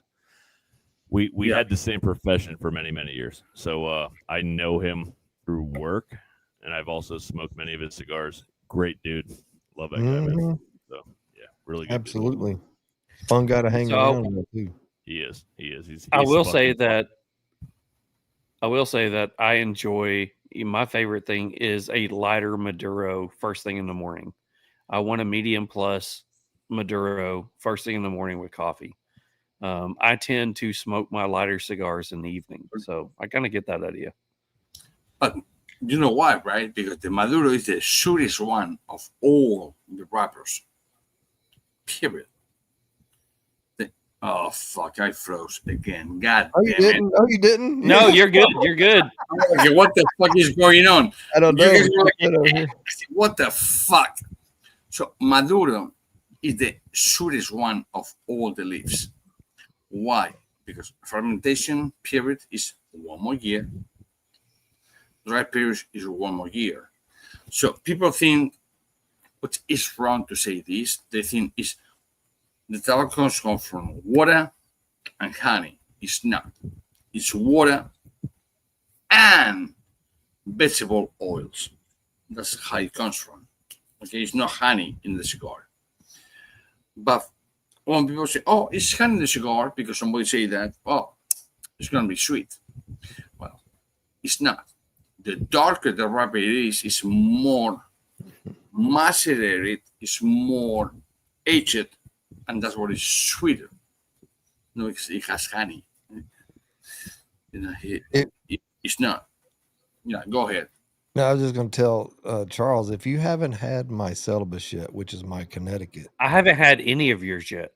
that cigar is great in the morning, great in the middle of the day, or if you wanted to finish with that cigar, and it's going to fool you because it's my Connecticut. It has a Connecticut wrapper, but it's not a medium cigar, but it's just under that to me. But it has all the things that I like, but it's still mild enough.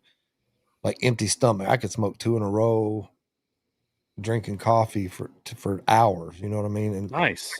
but I'm just saying it depends on the cigar too. As far as I used to love the 10th anniversary champagne, but when I smoke it now, it's just way too mild. You know what I mean? Yeah. And so it doesn't do anything for me. But that's just me. But We're definitely gonna get into that, man, and probably the first of 2026. We're gonna get into that and talk about all your blends, man, for sure. Like I'm excited to try them. We're gonna buy a bunch of them and we're gonna give them a shot, man. I'm excited. All right. So the last question, and this is something that I really, I wish John was on here to talk about it, but he's not. So there's 3 of you on the podcast. You know, you've got you got Ish, you got John. Yeah. So I'm going to ask this. This is a question to all of you, to the both of you. Since you guys have been doing this for a little while now, you've known each other for a while. What is one thing that you can say that each person on the podcast, each of the 3 of you, bring to the podcast that benefits your guys' show? That, you know, that's the one thing that kind of, that's the reason that they should be there. Not the reason that you want them on there, but dang, they're so good that they're the reason that they're on there.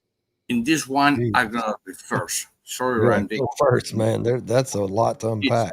Is I am the factory. I mean the cigars. John Aldi is a rep. He reps cigars or he knows the cigars. And a brand owner now. And then we go to Randy, who put one and one together. And another question is why? So Randy obviously is not gonna know even close what I know tobacco. Period. He can, and then that he comes train whatever. But his focus is like a why. When John Aldi will say, well, makes sense, let's do it. He does it. And he called me and said, well, makes sense, they do it. So it's 3 different places. It's a factory, it's a rep, It's a brand owner. So it's different things that we can do that most people don't know about it. That's my take, anyways. Well, to add on to that, it's just there's 3 different knowledge bases.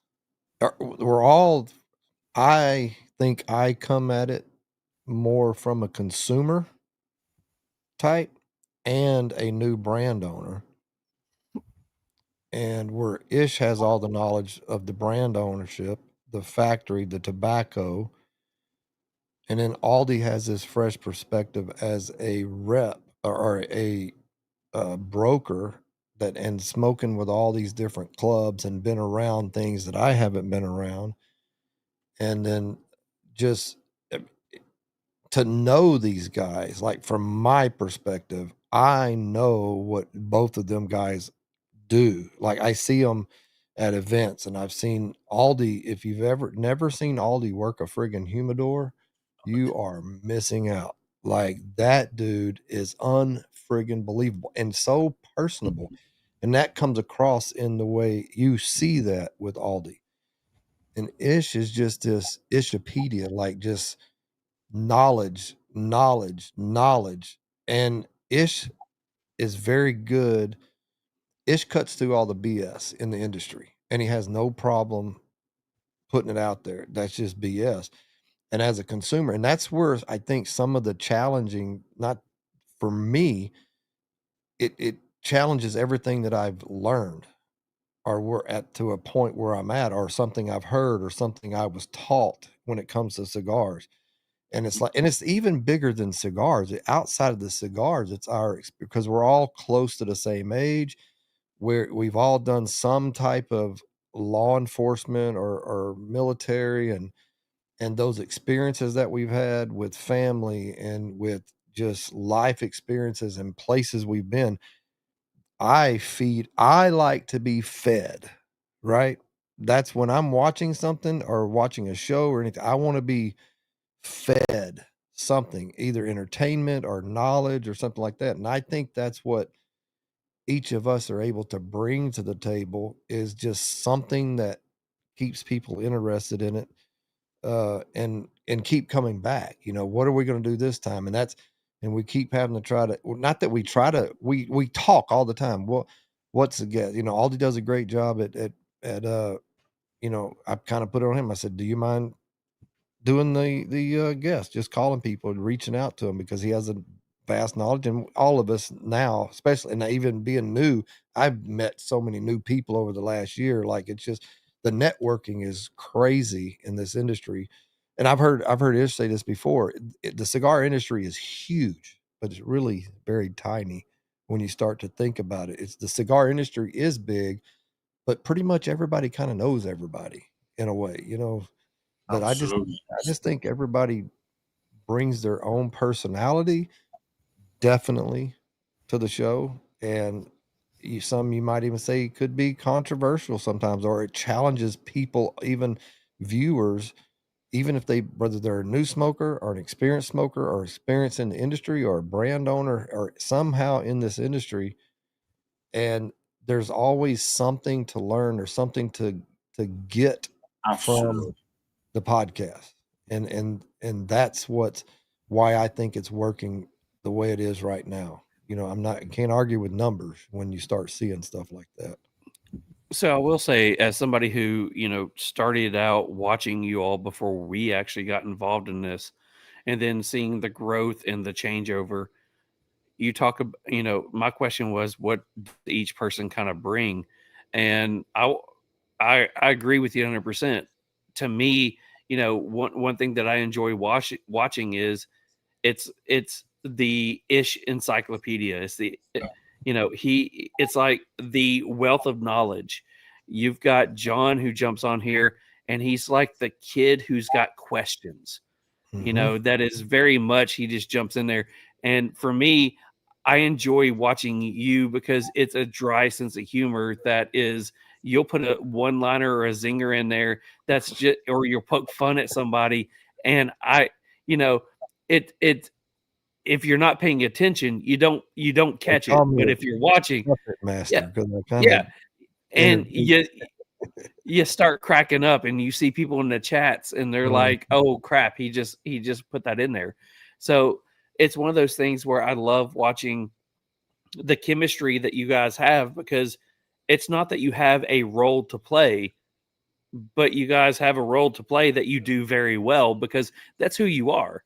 It's, Ish wanting to teach, you wanting to make it fun, and John wanting to, he really wants to know the questions in there. And I enjoy that.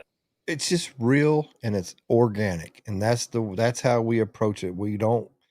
Yeah, there's sometimes when you might, rarely, but I do look up somebody if I've never seen them before, because I don't want to not know something. But it typically seems to work out the way we're doing it. It just okay, we got this person on this day. Let me set everything up. Okay, that's set. Here's the link. Let's hop on. Let's go. Like it's go time, and just let whatever happens happen. And there's been some times when it's been a little bit of it's kind of slow starting, and then it, like I said, it just ends up being this great podcast. You leave and had a lot of fun. It's just like going to a new cigar bar or a new cigar lounge, and you just meet people in the lounge. It's kind of what it's like to me.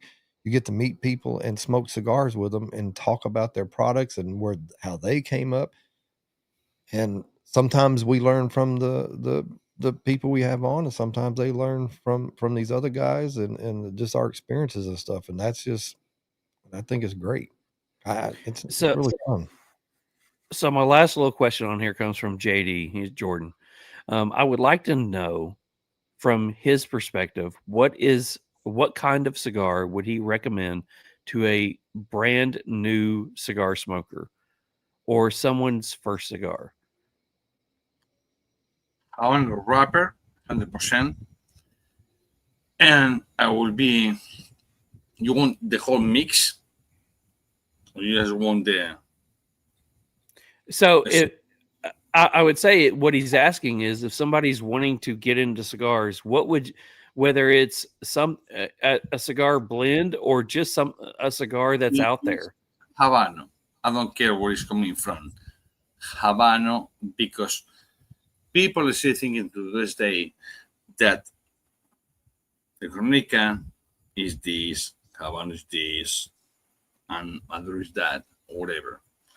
It is not. I will for Habano because the mix in the tobaccos is going to be very mild. So you have very mild, and you just set to smoke cigars, mild, it works. You will know smoking another cigars is very bitter, very whatever. So Habano wrapper and companies, I'm going to say names, I don't care. You can go with Habano Camacho. You can go with Habano. Yeah, well, Is that their orange one? And that's it. No, it's like a wow. It's hard. I think it. I have like 3,000 things in my head. But Camacho, Habano, it will be a great start. Absolutely. Just put it that way. It will be good. Yeah. It kind of depends too if they're a cigarette smoker, or if they dip or chew tobacco, or if they're used to let's just go random cigar smoker. Somebody who's you're wanting to get somebody into just cigars. A buddy that you had that. I'll give you an example. I gave my got to smoke with my nephew for the first time several years back, and I gave him a cigar that was a medium cigar, and he got about halfway through it, and he got sick, and I feel bad because I didn't do it on purpose, but I should have started him off with something very mild for him, right? Just something mild. And usually, and I don't smoke them because they're too mild for me now, but I have a lot of champagnes here, 10th anniversary Perdermos, and I've had friends over here that don't smoke. I was like, okay, smoke this one, man. You'll either love it or you'll hate it, but it's not going to blow your head off. You're going to enjoy it. That's the cigar that I send people to, is the 10th anniversary champagne. It's just a good, consistent, very mild cigar. and they're gonna love it, or they're gonna have a good time with it. You know, it's not good. They're not gonna get. I would 100%. They're not gonna get sick on it unless they're just really, really, really sensitive to it. All right, so we normally put some other stuff in front of this one, but since Ish was gracious enough to give a month subscription to his cigar of the month, we're going to go ahead and do prizes. For it. And if you're looking for it, it's called Factory Reserve Cigar Club. That's what I was about to ask. Find it on Instagram. But you go to bampcigars.com, and that first page, right? You scroll down, and there's that emblem is there, and that's where you can sign up for it if you're interested in it. So, guys, as we go ahead and get stuff set up, I know that it takes a couple of seconds, but go ahead and type in hashtag Real Smoke in the comments. We are going to give away Ish's first, and then 2 $25 gift cards. We do have a thing with Cigar Vault. If you've already won this month, you cannot win again. So we do have those people written down. So go ahead and type that in the comments, whether you're on YouTube or Facebook. So let me go ahead and get that set up. Here we go. There we go. That's it. I think this will work. Let's see. Man, you got to love it when StreamYard completely changes everything around for you. It's different than last week. I gotta say that logo is fucking amazing, and it's red, white, and blue for 9/11 Day. Yeah, that's the reason I put it on there. I went away from the green one, and I did the whole blue and red on the background as well. So I tried to keep it that way. Man. It's beautiful. Love it. So let's go ahead and give this one away. Huge thanks to Ish on this one. We did take off excluded winners on here just in case you do not get called, but you got to be live on here. So let's go ahead and do this one. So this is for Ish's cigar of the month. Do it. Here we go. This goes to everyone, so it doesn't matter if you won anything else, but Rob the Scott. no, Jordan Scholars. Jordan. Okay. Let's play Jordan. Give me the address. JD Bear on here. If you're on here, make sure you post in the comments that you're on here. I do love you, Jordan. I'm just playing. But he does win a lot of shit. He's impressive. He wins a lot of stuff from everywhere. Jordan, he says on here. He's the luckiest human I think Jordan, I know. do me a favor. Send me your address so tomorrow you will be out. Awesome. Well, you just answered my question. I was going to ask how you want him to get your information. So, Jordan, send Ish all of your information, please. So, our next two are going. Don't forget the urine sample. Send it to him. Yeah, you got to. Uh-oh. Now Charles is having this problem. I hear you. So let's do it. So I guess it's the Mick show. So the next giveaway will be I don't even know what this thing freeze with no reason whatsoever. It's not Ish's time, man. This is messed up. What happened? Okay, yeah, but this so far for the last month, it freeze on me. I don't give it the horse on a horse. Yes, freeze. No idea why. It's going to be really hard for me to give away prizes because I can't run the wheel. I can do a lot of shit on my end, but I cannot. Oh, there he is. There he is. So Ish's problem has become my problem now. So just saying. Oh. All right. So drawing again for the next one. Here we go. So $25 gift card to Cigar Vault Oakdale. Let's see who wins that one. Thanks, Ish. You gave me your God get your damn. ends up. Guess what? Heroes wins. He just won He on won ours last week. So Yep. guess who? On y'all too? He won last week. So guess who cannot win this week? Oh. Sorry, get you. That sucks. Do it again. So we will have to spin again on this one. So here we go.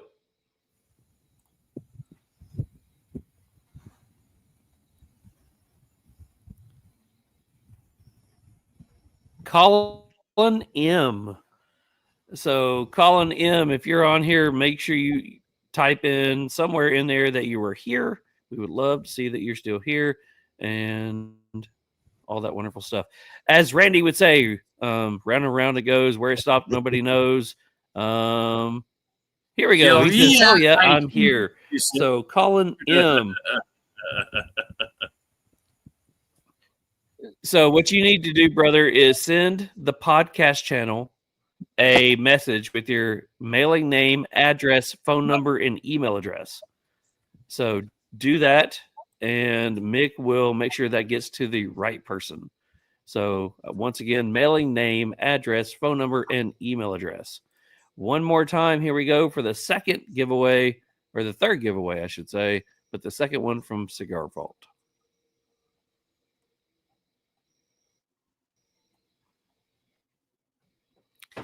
Angel Rodriguez. So, Angel, please let us know you're in here. His Yeah. wife won one of ours last week or the other day.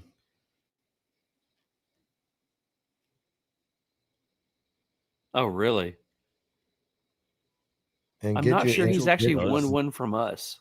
He wins quite a bit, but I Has don't he? know that I don't think he won from us recently. I think it's Okay. been a couple weeks. There he is. Oh, He's in. Cigars with Angel says he's here.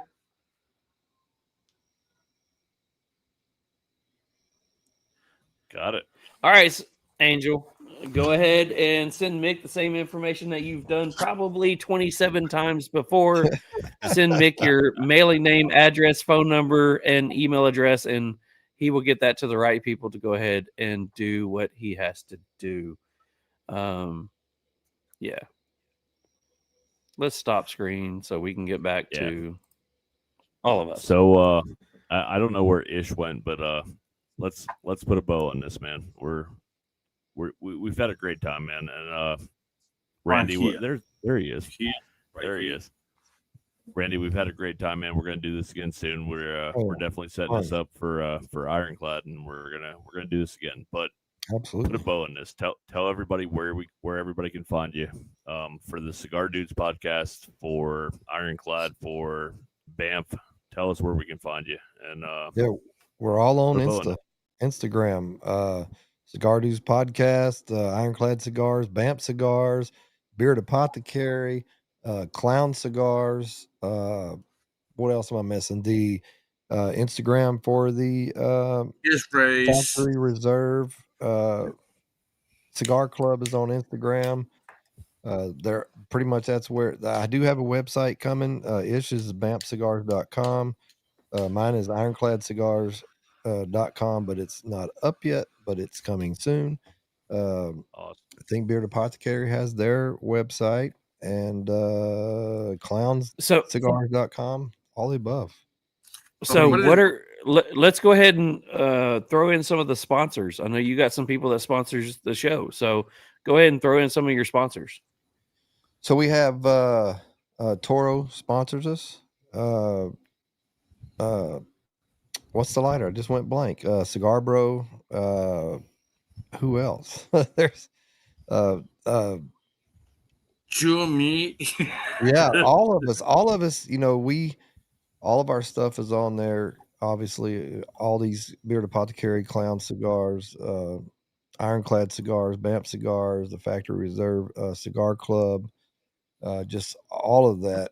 Might have a new one. Just got a text earlier. Might have a new one. I won't put it out there yet, but might have a new sponsor. So, just just having fun with it, man. Panda said, "Wake up, friend." I'm awake, bro. I'm awake. I can do 3.5 hours. If Aldi Yeah, would have this gotten on is an hour and a this half ago. is yeah, this has been a good one. This has been a long one, but a good one. But he said 3.5 hours. He did 5 hours and 46 minutes last week. That I was the not. pre-show to I'm the AI. sorry. Though. I'm sorry. I was dining with my wife and my friends, and I was called in when they were like 4 hours and 42 minutes. Well, that's over. why we went another hour because Ish showed up toward the end, and we just kept going. No, that's my fault. No, I that's like my to go live sometimes, like you just because you like this so much. Let's go live and see who's out there, see what we can talk about. And I love because a lot of times those shows you just go off the rails or whatever, and it's nothing scripted, nothing specific, and you just get to talk and you get to bring people in. Some of the audience people come in and just That's hang out every and week with us, experience, brother. man. Yeah, Every all right, week. cool. Every week. Everything is good. No matter what you do, it's good. So it's All right. So the final thing I'm going to ask is this. Randy, I want to say thank you for jumping on here. Ish, I want to say thank you for jumping on thanks for here. having us. Can't wait to do something like this again. We kind of really selfishly want to hope that we hear from you about this cigar thing that you've got coming up. But I'm gonna we'll let you know. I'm gonna let Ish wrap everything up. Ish. So for anybody who's watching, what is the last thing that you want to let everybody know? Well, it's easy. Guys, do not just go ahead and follow people because they tell you whatever. Follow real people like this podcast that we in right now with knowledge. Not just because they want to do a penny. Okay, and there's many people, I want to make a penny of this, so I'm going to tell you that this cigar tastes like a sunflower leaves. Well, it doesn't. Okay, so go to real podcasts like this one, go to the Cigar Dudes, go to the other one, and that's my advice. If you want to know something else, it's easy. Google is just like a. Oh, we forgot TPA.rocks. Why? How could I forget Yes. that? I forgot all about TPA. Thanks, Panda. And if you want to be, which it was over there in the bottom, you want to be, remember TPA, you go to TPA.rocks. You want to know anything, actually, anything about cigars or tobacco, go with the TPA.rocks. Absolutely, yes. Without a doubt. So Awesome. Well, thanks so much, guys, for jumping on here. We appreciate it, and we love being able to do something like this because, one, there's so many different podcast brands that are trying to run away from each other. They're not willing to work together. And I guess the theme tonight is we all need to come together. And just like we did tonight, I absolutely appreciate the fact that you guys are willing to come together and just share the knowledge and share the fun and just be people. So thanks so much. And not only that, I had a great time. Not only that, but you have a podcast on the left, podcast on the right. Guess what? Our followers are gonna follow you. Your followers are gonna follow us. So it's a win-win-win-win. So guys, you want to learn, please. Let's go ahead. Let's say it like this. You said you have the podcast on the left and the podcast on the right, but look at the middle. That's right. Yep. We're all right there in the middle. Yep. We're together. Yep. Hey, much love to all you guys, man. Like, I have to say, I don't have a beer or cigar in my hand. That's not cool. We'll fix that for the next one, man. We'll fix that for the next one. I will forgive you guys. That's not cool. Only you guys had a beer. We don't. God damn it! Well, you know what, guys? I don't have a beer. I have a wine. Cheers to you all. Thank you for watching, learning, or whatever is the case. But cheers. Thank you guys. Cheers. Y'all have a great night, and we will talk to you guys soon. Thank you so much. Yeah. Absolutely. And as we always say, episode 45 is in the books. Man. I don't know if we ever had one that touched so deep, man. It was a good one. It was really I a hear good. you guys. a good one. I hear you. Stay here. I hear you. Mother-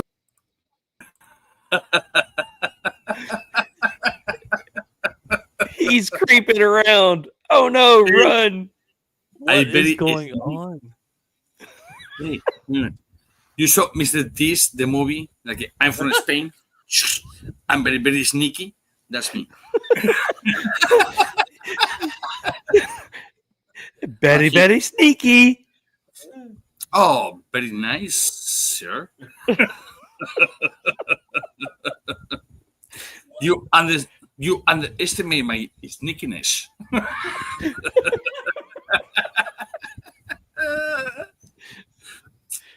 Oh shit. That's funny.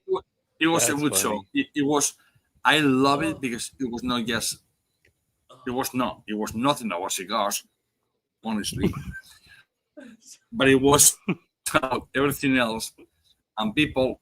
I can see because I have my phone over here, and I was watching my phone, jumping. People going just because we have fun, and we tell Oh, yeah. the fucking truth. No bullshit. Every week, So- brother. Every week, man. Yeah. Amazing, Sure. amazing evening. Awesome.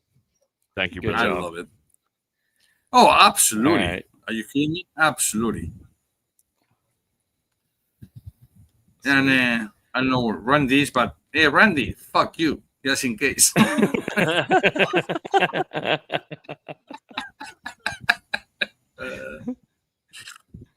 All right, Yeah. brother. Have a good great night. Be good, guys. See you, buddy. Thank you. See ya. Bye bye.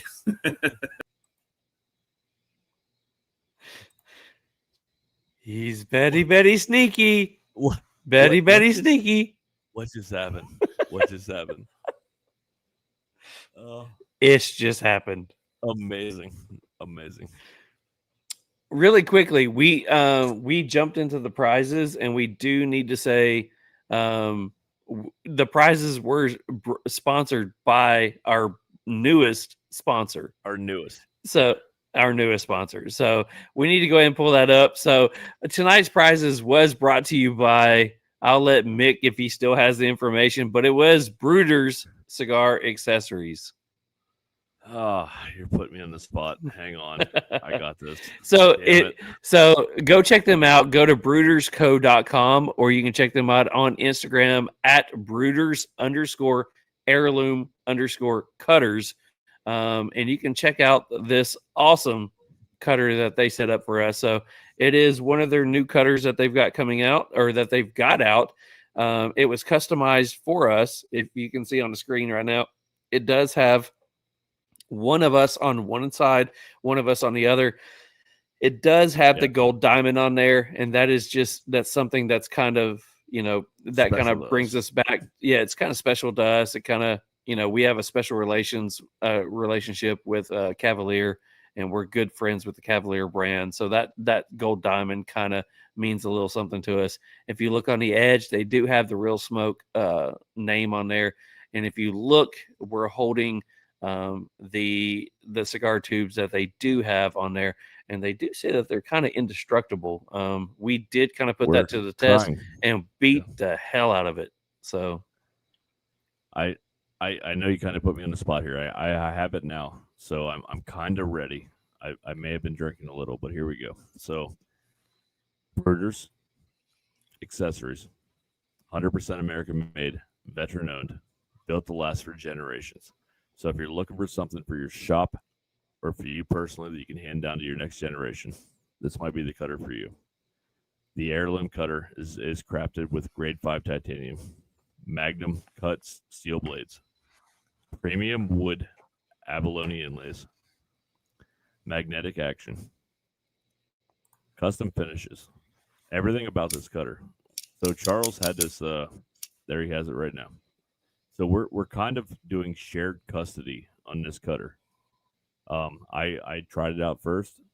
I'm not a straight cut guy, but I gotta say this thing's pretty sweet. So they have like 3 different levels of what they offer. Check them out. Check them out on Instagram. Give them a look. I'm telling you, it's worth it. The 3D printed tubes, they might be indestructible. I threw one off my deck. Cigar was still great.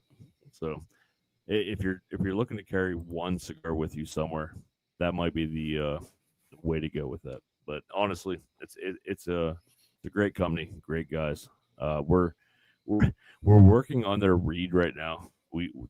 Today is when they started becoming a sponsor, so we're still working on it. But honestly, great company, great people. So give them a look. Awesome. So thank you to them for doing that one. And again, tonight's cigar was cut by them. Actually, both cigars was cut by them. So great job. We appreciate you guys jumping on board. And we look forward to seeing what you guys have in the future. And by the way, love the tube. Just the fact that at the HERF that we had, we actually threw this thing around on the parking lot and in the brewery quite a few times, and there's not a mark on it. Yeah, so I mean, I might boomerang this thing tomorrow just to see what I can do to it, but we'll find out. So we do have a couple of things left to do. We do have a cigar review coming up, and we do have some Meanwhile in Memphis, and we still have a good ton of people on here. So really quickly, let's go ahead and see if we got anything in the chat that we need to catch up to real quick. We got a lot of people talking. Y'all keep talking. Go ahead and keep doing that one. So let's see. Cigar review. Our cigar review is going to be brought to us by Cigar Army. Let's go ahead and jump them in. Tonight's cigar review is proudly sponsored by Cigar Army. The Cigar Army is a community brought together by their shared love of cigars, but bonded by something much deeper, their mission to give back to those in need. Through Operation Give Back, they honor the courage and dedication of our military and first responders, both active and retired. Their bravery and selflessness make the freedoms we enjoy possible, including this very moment to sit here, share a cigar, and connect with our Real Smoke audience. Every puff carries a story. Every draw is a tribute to their sacrifices. This isn't just about cigars, it's about gratitude, about compassion, and about giving back to the heroes who shaped our lives. Join them in the mission to make a difference, one cigar at a time. Check them out on Instagram at Cigar Army 3 or search Cigar Army on Facebook. Together, we can turn our passion into purpose. So, and I'm actually can see that we still have a guest that's in the green room just listening. So, Mick, please tell us all about the stick that you smoked and let us know that if there was any flavor transitions or if you paired it with Dr. Pepper. I'm glad you said it. That's beautiful. Ish, how you doing? All right. So, very sneaky. Very sneaky. So, why? Aroma from the body. I got light barnyard, natural sweetness. Aroma from the foot. I got a little bit of graham cracker, earthiness, and light barnyard. Taste from the cold draw. I got a touch of fruitiness, mineral, salt note, and bready. First third notes. I got breadiness, specifically rye, light black pepper, light floral, touch of coffee, earth, retro. I got black pepper, and a touch of lemon. I got like this light lemon note on the back end. Second, third notes. Earthiness. Again, I got the bready note. I got nuttiness, specifically a little bit of almond on the second, third. Light floral, cedar. Again, that coffee note, retro, black pepper, cedar, and a little bit of sweetness. And I will say, the second third to the third is when it really kicked up for me. Like the first third, I'm like, it's all right. Second, third, it really kicked up. So it was the end of the second third. It was really good. The final third notes, I got the earth, a little bit of toast, like a little bit of bread that was pretty toasted. Nuttiness again, I got that almond note, cedar. There's a hint of vanilla at times. I got coffee and baking spices, and the retro, black pepper, a little bit of leather, and again I got a touch of almond at times. So it was overall it was great, man. That second, third to third, amazing. Pre-light experience, 18 out of 20. Flavor enjoyment, I got a 13 out of 15. Construction characteristics, I got a 27 out of 30. And smoke production and final thoughts, I got a 32 out of 35. Gave it a total of a 90.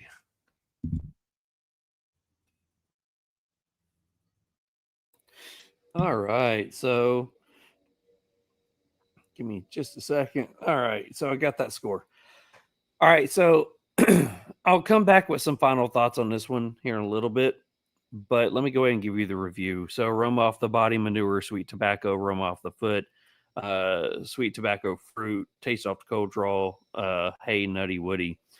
First third notes on the light, black pepper, oak, and nuts. Into the first third, baking spices, oak, earth, and a slight sweet note on the finish.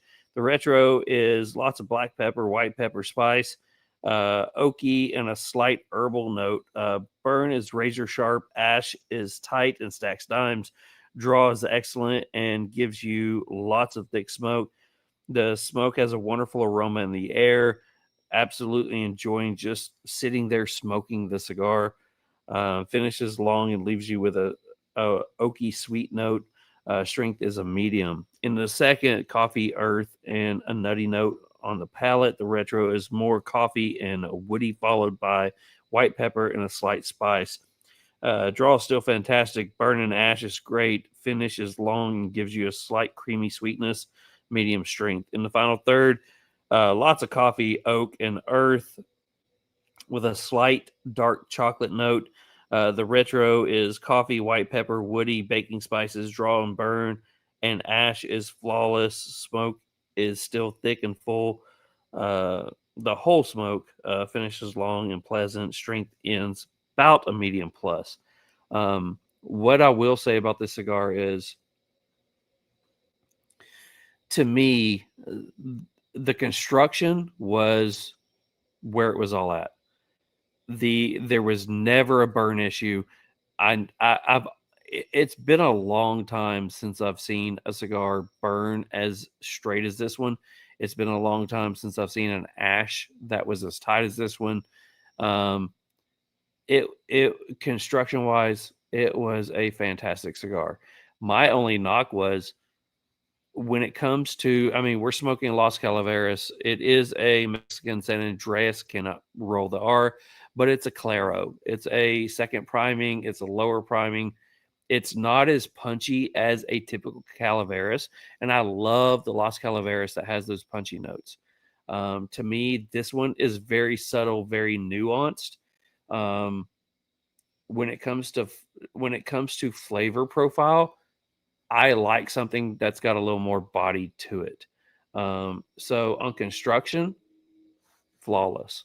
On flavor profile, I wanted more from it. I see where he was going with it. I love the fact that he went that route with it. I love the fact that he tried something new. So, I mean, to me, it was a great cigar. So, pre-light experiences, I gave it an 18 out of 20. Flavor enjoyment, I gave it 4s across the board, 12 out of 15. Construction and characteristics, construction, 10 out of 10. Draw, 10 out of 10. Burn, 10 out of 10. Again, the construction, draw, burn, I have not had a cigar that has acted that good in a while. Smoke production, 5 out of 5. Overall experience, 18 out of 20. Would I smoke it again? Yeah. I mean, to me, if I wanted a morning coffee cigar, this is my morning coffee cigar. This is the one I want to chill out first thing in the morning, or maybe if it's my first cigar, but it's late at night, this is a cigar that I want. Would I buy a box? I would definitely buy a box. I've already bought quite a few of them. I probably already bought a half a box. So my final score is a 92. So if you take your 90, my 92, it's going to get a 91 from the Real Smoke podcast. So you gave it a 90, I gave it a 92, 91. So that's pretty cool. So Las Calaveras 2025 Real Smoke podcast gives that one a combined average score of a 91. I'd say it's a great score. Like I agree. It doesn't have the punch I look for, but I will say this. I kind of want to go back and revisit the 2024 Las Calaveras because I did not give that a great score last year, but I also did not love the earthy notes because I don't think I was pairing it right or my palate wasn't quite adjusted yet. I don't know. Like I liked the 2022 and 2023, but then 2024 hit me wrong. I don't know why. So maybe in a few episodes later, when we're looking for something to smoke, man, we'll find a couple of those and give it a shot. I think that'll work. I will say the last couple of Las Calaveras, I thought they need to sit a little while, but I did enjoy them. One thing I will say is I'm impressed with this cigar. It wasn't something that I was expecting. I wasn't expecting something that was, instead of slap you in the face and give you those big bold flavors, this was one you had to sit back with and enjoy. So, I like that. Great on them. Good job. Yeah. So the last segment we need to get into is some Meanwhile in Memphis, but I will say this. The last time that we played this ad, we got our first copyright strike because what was said to be a non-copyrighted song, YouTube says the song is copyrighted. So we're going to try it one more time just to see what happens. That would be our second strike. So if it happens again tonight, we've got to change it. But the Meanwhile in Memphis is brought to you by none other than Haze Gray Cigars.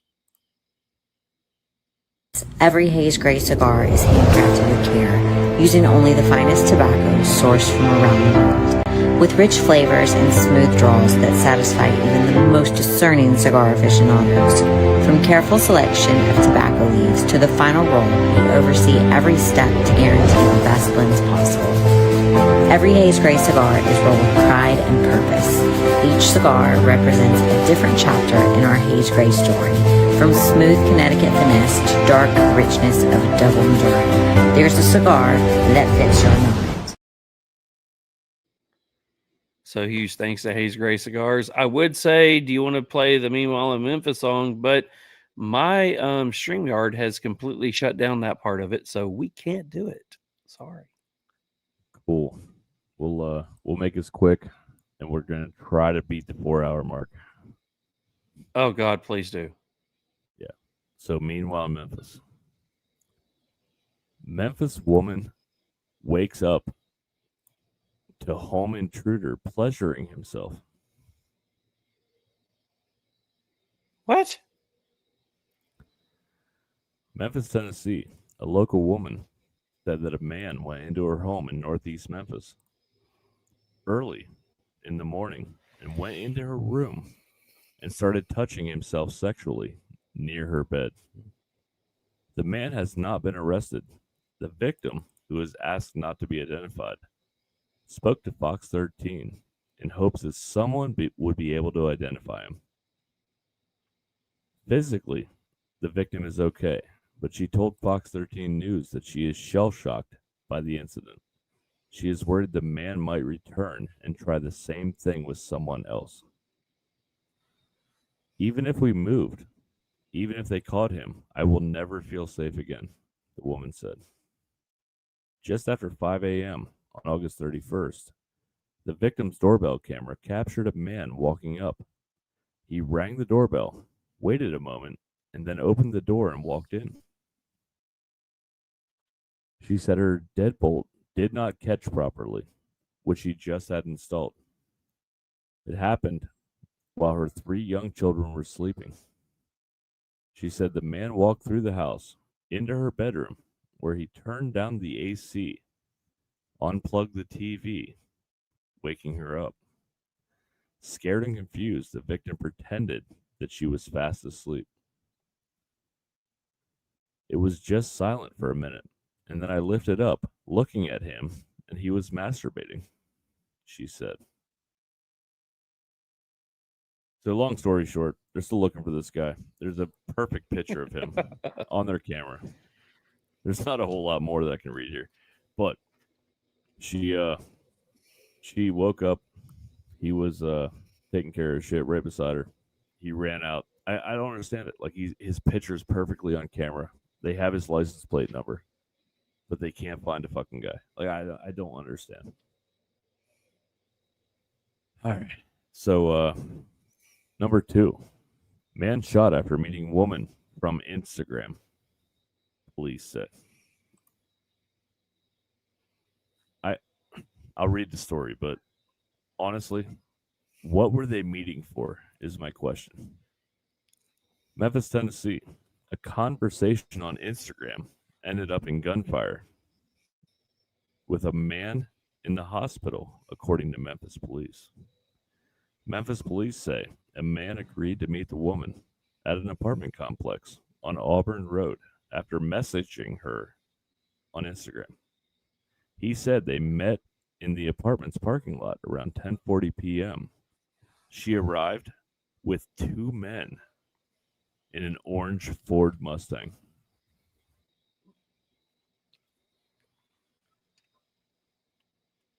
He told officers that he and a woman had begun arguing, and the woman punched him in the face. And then he saw one of the men grab a gun and started walking his way when he ran. The woman and 2 men jumped in the orange Ford Mustang, took off. The police found the man in critical condition. He was shot.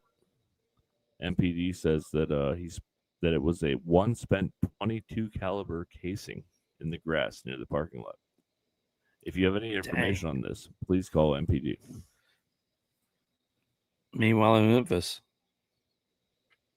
Yeah, and my last one. Memphis police say Memphis overall crime has dropped to a 25-year low. Right. Yeah. Where'd you get this off of? There's all kinds of arguments and Facebook arguments and comments on this, but MPD says reports of overall crime is at a 25-year low, with robbery, burglary, and larceny reaching 25-year lows. Murder is also at a 6-year low. Aggravated assault is at a 5-year low. Memphis is on the rise, and crime is at a low. I could go into more detail, but have you guys not been listening for the past fucking 52 weeks? I mean, come on. Like, there's no way it's at a low. I'm just saying. So, that's pretty much it. Meanwhile, Memphis.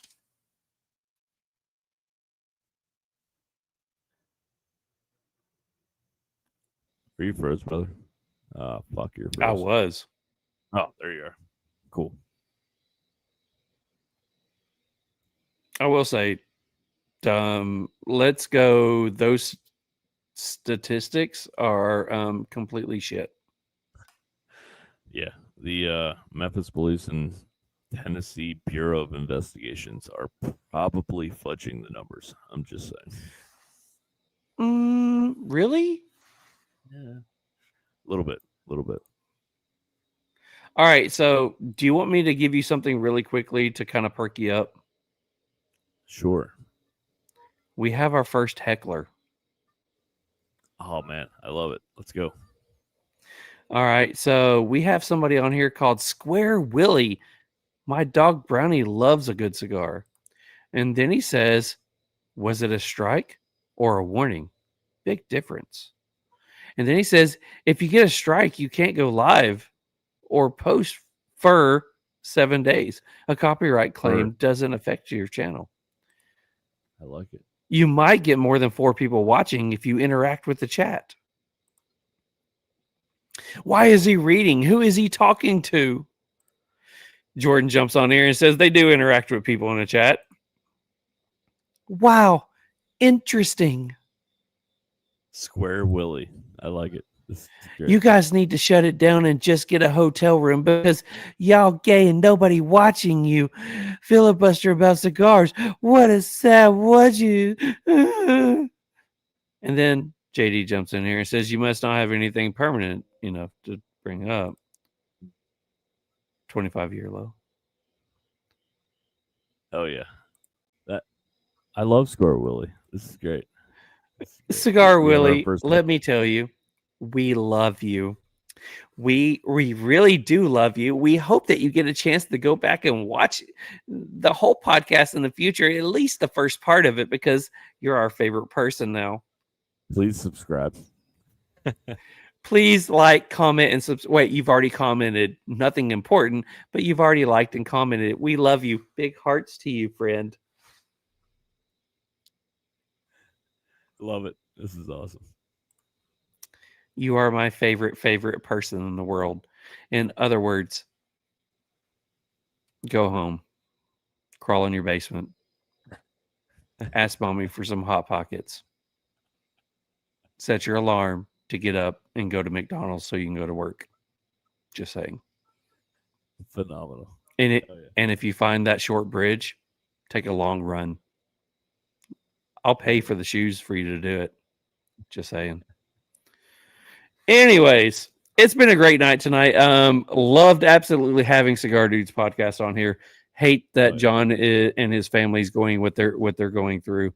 I know they're having a rough time right now, but we miss you, John. We hope we can get you on here soon. Ish. Can't say enough about you, man. Randy, such an awesome guy. Thanks so much for jumping on here, guys. Absolutely loved it. Had a great time. Oh, yeah. Hope you guys had a good time. We have 4 minutes before it reached 4 hours. I really said we need to get off here in 2. That did not happen. Holy crap. Sorry about that for all you guys who are watching and still on here. Even cranky monkey baiter that was on here talking to us. Oh, yeah. Square job. SpongeBob SquarePants. Thank you, SpongeBob, for jumping on here. We appreciate you too. Everybody else who jumped on here, we love everything that you guys bring to the table, except for SpongeBob SquarePants. Take time this week, smoke a cigar with someone you love.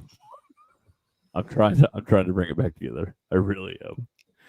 Take time this week, smoke a cigar with someone you love, and I mean that. I really mean that. Sit down with someone. Yeah.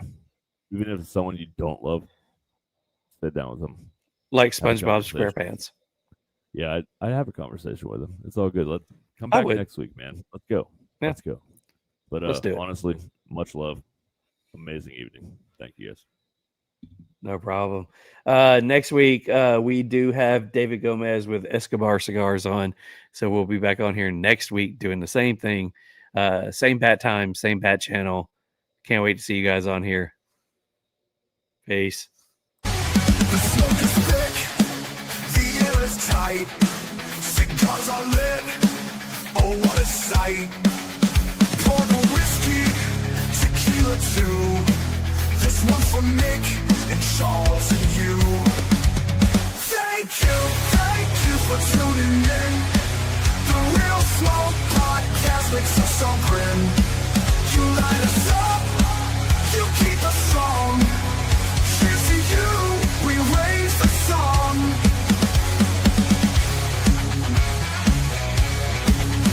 Conversations deep, the stories fly. Ashes fall, with spirits high. The gas is rolling, the penters flow. You've kept us burning, don't let it go. Thank you for tuning in. The Real